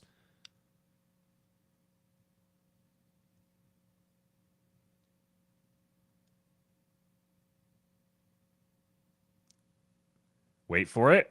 Boop! Where'd the plane go?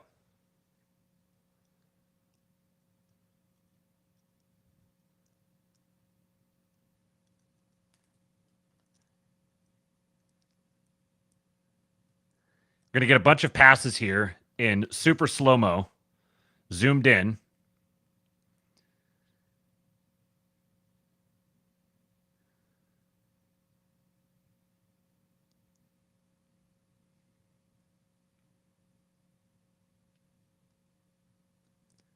And I'm telling you, these videos, this isn't the only video. There's another one from another angle that for when the videos were released, the timeline, the visual effects that would be required to fake this, it's just completely improbable. The least conspiratorial or least crazy explanation is that these are authentic videos. super, super slow motion, frame by frame.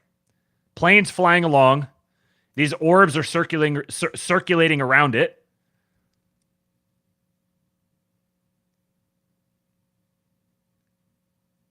And zap. Gone.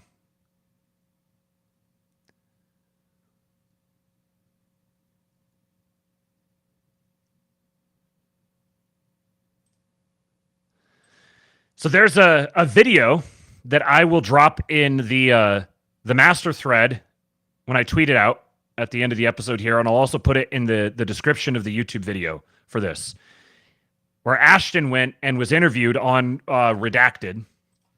I'll pull it up here so you guys know what it looks like if you want to go look for it yourself, where he goes through all of the details, and it's definitely the most concise presentation of. He's done a ton of long streams that I've sat through.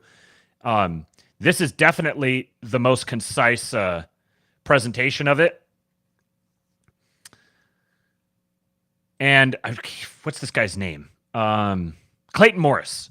So he mentions in this episode that, so he used to do a show with Tucker. He's friends with Tucker, and he mentions a couple of times that he's had conversations with Tucker on this specific issue. And Tucker said a few things about talking about like UFOs and that sort of thing, where he's seen some really dark stuff that he's kind of disturbed by.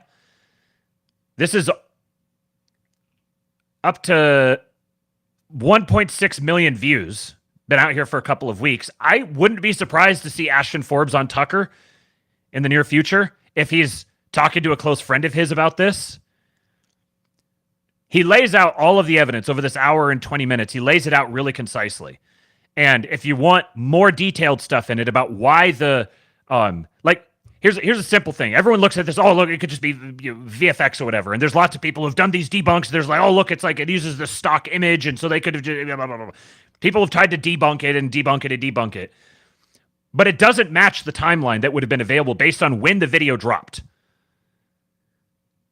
Because they've gone and they've done really deep analysis of these videos, and you can see in the very slight movements of the clouds, when the zap happens, the light from it reflects on the clouds all around it in such a way that could only be done in a 3D rendered model. You'd have to have a full 3D render of it. And based on when the video dropped relative to when it supposedly happened, there's no way it would have been time or the resources available to boot something up like this to make it happen. And if it's just some hoaxer or something, why? They would have had to put massive, massive resources into creating some hoax video that they drop on Reddit to release it. He has done so much deep, deep work into all of this, going through tracking. He's had to learn about the satellite systems that we have that are scanning the planet at all times. He's gone into data logs and dug through them and found all sorts of weird anomalies. Nothing about the official story makes any sort of sense. And what's very interesting is that there was like 20 engineers from one semiconductor company on this flight, which is very odd to have that many people from one company on a single flight.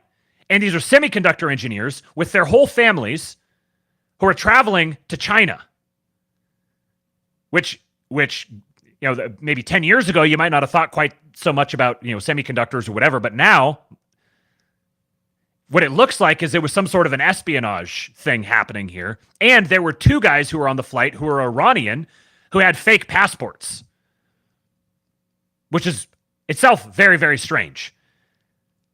There's like acoustic, they could remember when they had the what do you call it? My brain's starting to melt down here. The sub that was going down to the Titanic and the sub imploded.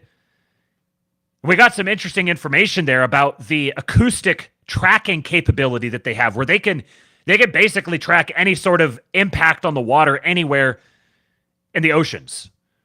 So there should be some sort of massive acoustic signature from this plane supposedly crashing, but there's no actual substantive evidence of any sort of debris. There is no log whatsoever of a freaking jetliner crashing into the ocean. There's a bunch of different eyewitness stuff that all corresponds to the stuff that's presented in this video. He's tracked the satellites and identified the type of drone that's being used to film this angle of it, and which satellites, which were positioned in just the right spot to capture from exactly the angle that the other video that goes with this is from. There's overwhelming evidence that this is legitimate, that these are legitimate videos showing a plane being warped somewhere. So it turns out that Don Lemon was actually, it was such an odd thing for Don Lemon to say, and everyone's like, stupid retard. He's like, oh, didn't it go into a black hole or something? Well, maybe he actually heard something. Because that's a lot closer to, it seems, is what happened than, the suicidal pilot or something like that. There's just so much circumstantial evidence and then like actual legitimate evidence that this is the actual thing that happened. Some sort of state actor or state level actor. Yeah, I know this is privatized military forces or something that did this. But if we have, I don't even know what to call it, teleportation, warp drive technology that can be implemented like this, how long have we had it? And he's actually done a lot of work digging into precisely how this would all work. And he's sourced a bunch of the actual engineers who have been working on this, including the guy he said here, Salvatore Pais, who's an active Navy Space Force engineer whose work has been specifically on something like this. This is one of the most fascinating stories in the world to me right now. And I think it corresponds, if you've listened to the conversation between Stormy and Jason. I'm going to say this so many times in my life. The conversation between Stormy and Jason. You might have some context for something like this happening. I'm not saying I have inside info. I don't. I'm just kind of putting two and two together here.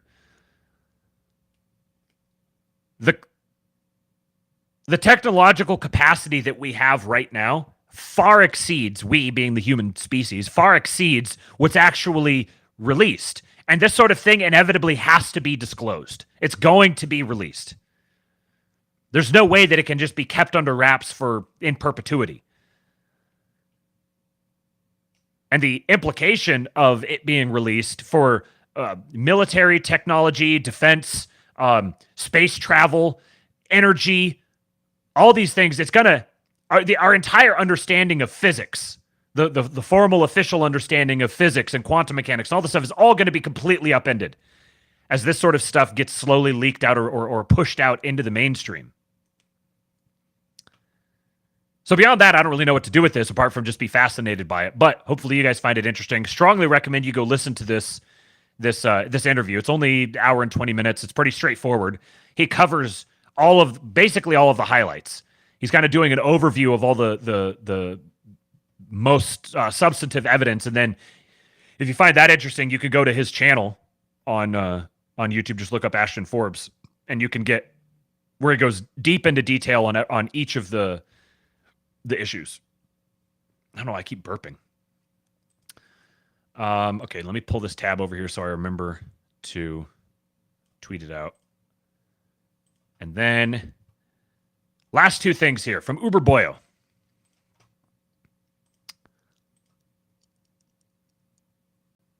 He says, you are sleepwalking through one of the most insane moments in history.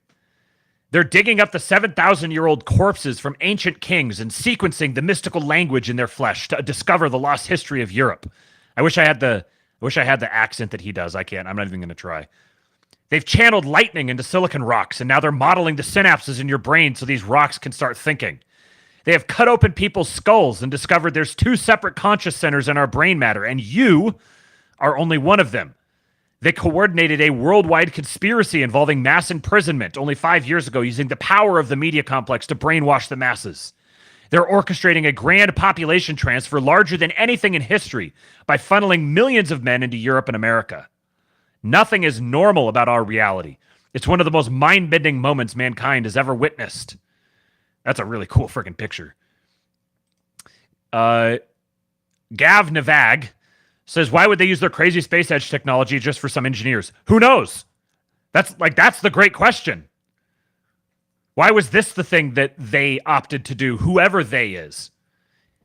Is it the U.S., the official U.S. military? Is it the unofficial U.S. military? Is it different actors? Who knows? That's kind of the whole thing. Like, if the video is real, and it seems as if it is real, it opens up a whole bunch of different questions that are very difficult to ascertain at this point.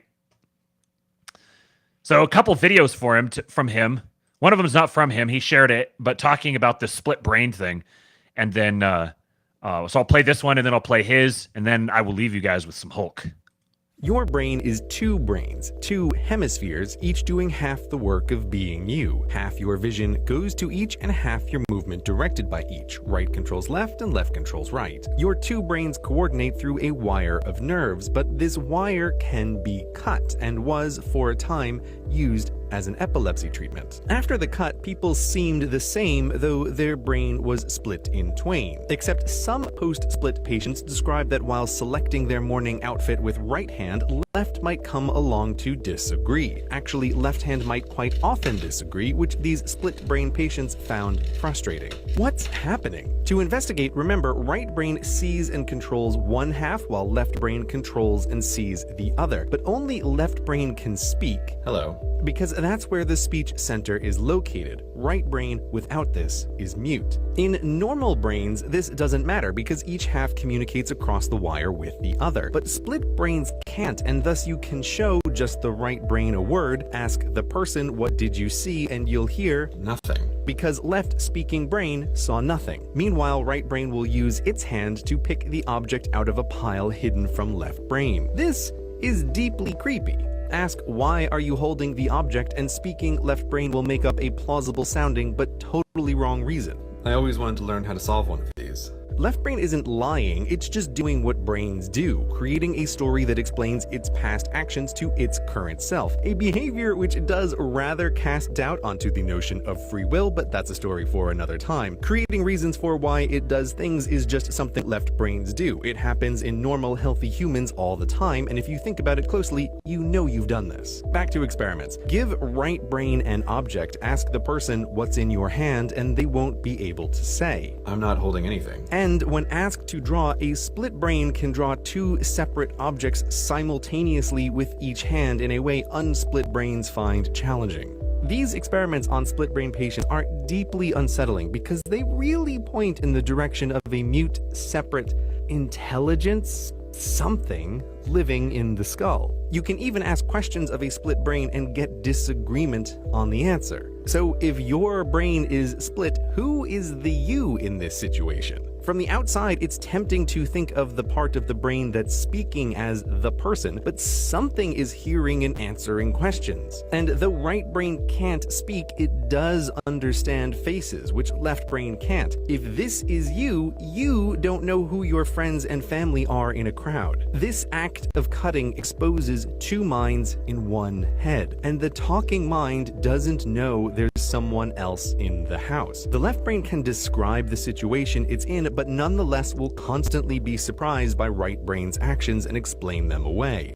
There's a question to be asked here. Why, after separation, does right brain not totally freak out, but instead plays along helpfully, answering questions and listening to left brain's dumb stories about what's happening? It's the best pony? I don't know. Speculation time, but one answer is the cutting doesn't make right brain a separate intelligence, consciousness, person, but rather it has always been. In normal people, perhaps right brain grows up as a companion without a choice, feeling at first somewhat equal partners, but then as speech develops that it can't participate in, that increasingly becomes the central point of life, it resigns to mutely coordinate with left brain. At this moment in your normal head, there are two of you watching this video, one having a mind equals blown moment and the other mentally rolling its eye at the obviousness of it all. In split brains, right doesn't freak out because not a whole lot has really changed. You might not agree and may be arguing right now why it can't be possible, exactly as we would expect talking left brain to do. Speculation aside, split brain patients show at the very least that in the mind there is a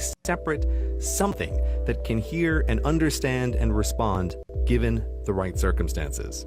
Your brain isn't entirely yours. Who is you? You is too. But we can go deeper. You are many. The pile of meat that is your body is made up of trillions of tiny individuals that have a life of their own. So at which point do the many become one? What makes lots of tiny things you? Click here to go to our channel and watch the next part. Seriously, if you haven't checked out Kurzgesagt, then you don't know what you're missing. Kurzgesagt? Okay, so that's the first video. And then there's another one from Uber Boyo talking about the same issue. And I want to play this one just because it's so much better being presented by a laddie. In the 1970s to try combat the problem.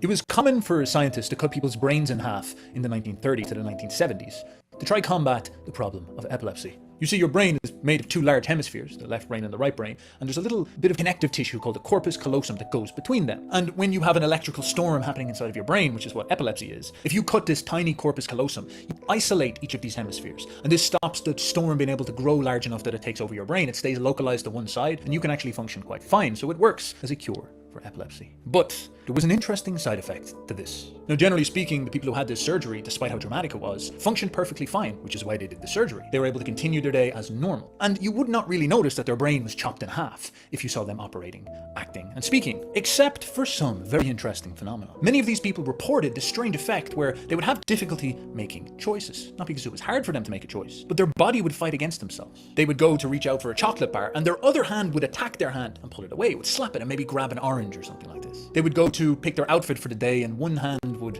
grab their outfit, and then the other hand would come in and slap it down and choose something else. Now, of course, it was well known at this point that our hemispheres are wired to each side of our body, so one hemisphere controls one hand. And so the scientists began to ask themselves, are these two hemispheres operating as separate entities since we cut them in half and fighting each other for control over the body? So the field of neuroscience began to set up a series of experiments to test this thesis out, and it turned out to be weirder than even they originally expected. So what we have here is one of these experiments actually being performed. We have a gentleman called Joe who had the surgery done to his brain, and we're going to get him to sit in front of a computer and stare at a dot. Information is going to flash on either side of this dot, and you will see that it will go to each of his hemispheres separately, and the way he reacts to them will tell you an awful lot about his mind.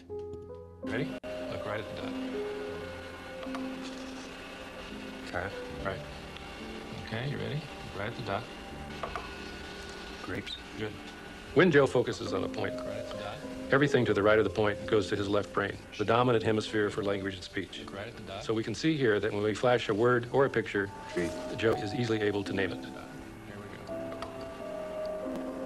See it. Close your eyes and let your left hand do a little work here.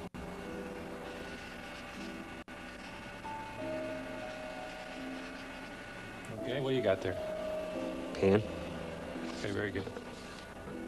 You see what happened there? When we flash information to one side of Joe's mind, he can quite easily recall it. But when we flash information to the other side of his mind, he cannot consciously recall it. He can't categorize it and present it in language, and he's not aware that he saw anything. But when you put a pen in his non-dominant hand, meaning his non-writing hand, and ask him to just draw whatever comes to mind, he will be able to draw a picture of the word that was presented on screen. Now, he will look at this picture, in this case he looked at a pan, and he will be able to say, well, that's a pan. But he won't know why he drew it, he won't understand why it's there, he seems very flustered and confused. Now, there's a lot of speculative theories about what is happening here. There's actually quite a big problem in neuroscience where the pop psychology notion of having a creative right brain and a logical left brain gets in the way of us properly seeing this. Even many pretty decent neuroscience dismiss this entire perspective because of that silly meme, without realizing that the profoundness of what we're seeing here is enormous, in my opinion. This is showing you that one half of Joe's brain is operating as his conscious ego. The thing that you call you inside of your head seems to act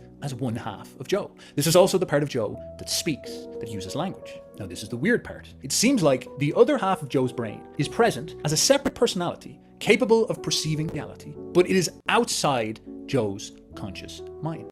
It is not part of Joe's self, Joe's ego. This means that there are two entities living inside Joe's head that are both intelligent. And we make the mistake of assuming that all of Joe is simply one of those, because that's the part that he consciously understands as himself, and also the part that talks to us. But there's this whole other introverted dude or girl sitting on the other side of his head, watching everything that is going on, having their own opinion, but they can't talk. They can only communicate in pictures. And what's even crazier about this is Joe is capable of completely functioning as normal, thinking that he is one dude, while carrying around this twin inside of his head, all day, every day, and they just sit on his shoulder watching everything that's going on. Now, I've said for years that this confirms that Carl Gustav Jung is a genius, because Carl Jung said we have a conscious mind and an unconscious mind that is intelligent and speaks to us via symbols. A lot of people call Jung a quack as a result of this. Now, if these experiments and my speculation is correct, this means that Jung deserves a high five. We got to go and shake Jung's hands. We got to go and build statues to Carl Jung, because he calls something absolutely astounding. But who wants to debate and argue about this meaningless speculation? What is so powerful about this is that you can go and look at these studies yourself and study this topic and try to figure it out and realize that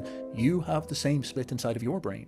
A little sliver of corpus callosum stops you from being able to see this as clearly, but the same dynamic goes on inside of you, and it probably means something significant about your consciousness. So I'll leave it up to you to decide what this might mean. Is this proof that we're all schizophrenics? Well, I'm going to leave the musings on that to you guys. I think that there are profound implications to this, very clearly, and the Jungian cognitive functions have been something of kind of a, I don't know, a guilty pleasure hobby for me for a while, and there's very much something to them. Seeing the natural polarity that happens in people's cognitive perceptions, the outward inward polarity, the individual collective polarity, the abstract concrete polarities. They're onto something. They're seeing something there. I don't know, fully understand all of it yet, but I think there's, particularly for habit forming, I'd be very interested to see how this how this applies, this sort of split brain thing, how the other part of the brain. Now, I think there's a mistake to make a 1-for-1 relationship between the mind and the brain. They're not the same thing. The brain is immaterial. The brain is material. The mind is immaterial. But I think there's something profound here about habits and the way that we establish habits and the relationship between our conscious and subconscious, and tuning our subconscious and the things that if you're viewing something and you think, oh, this doesn't seem to bother me all that much. Well, there's the subconscious part of you that may be deeply affected by the thing that you're viewing. This is why the words that we say, the stuff, the content we choose to put in our minds is so important, because you're not just your own conscious perception of yourself. There is a subconscious perception of you that is still you, and it's still there, and you consciously may not be aware of it, but it's profoundly impacting you. Borp says, what if the two hemispheres of your brain were organized somewhere in the gut and your mind is made up between the three communicating, triune, if you will? Yeah, that's a very interesting bit of speculation there. I do think one thing I've become very convinced of is that our mind is not localized to our brain. Our mind is part of our mind is in our entire bodies. You could see some evidence of this in, for example, people who get organ transplants and immediately develop like a taste or an appreciation for something that they didn't have before, that the person who they received the organ from had, starting to dream about that person or even having some of that person's memories. There's people who have been, one story I heard about was a guy who was shot in the face and killed, and then someone got like his liver or his heart or something like that, and started having nightmares of a big hot explosion on her face. Pause. So there's something about like our mind is not localized in our heads. We think about it that way. We sort of assume, because we're seeing out here, we're hearing out here, we assume everything is up here, but it's not. Our mind is distributed throughout our bodies. That's something I'm pretty well convinced of. But anyways, all right, guys, I've got. Thank you, Ryan. Yes. I got to get out of here. So appreciate you guys showing up for another episode of the Astrolabe. We're at 98 likes. I need 2 more of you. Let's hit 100 before I give you guys Hulk. Go join the King Pill Discord, kingpill.com. Another reminder for those of you who weren't here at the start, there will be no Astrolabe from Monday through Thursday of next week. We'll be back on Friday of next week, and I'll be doing the Astrolabe for the duration of this week. We'll also have a schizo stream on Friday night. Perhaps we'll watch some MH370 stuff. We'll see. We've got a few other things in the hopper as well. So if you want to be a part of the schizo stream, join with us. You can go to kingpill.com and join the King Pill Discord. We were in there for a while last night playing Halo. It was fun. Got some Zoomers playing Halo with those of us who were a little bit older, and it was funny hearing them complain about about old man games. I was just in college the other day. It wasn't that long ago, you guys. Come on. Go follow me on Twitter @RealKingPilled, and I will be back tomorrow for another edition of the ASTROLABE. For now, we're at 103. Thank you, guys. You're the best, and I give you Hulk. They're my hero. And they tried to kill the next president of the United States. Enough was enough. And I said, let Trumpomania run wild, brother. Let Trumpomania rule again. Let Trumpomania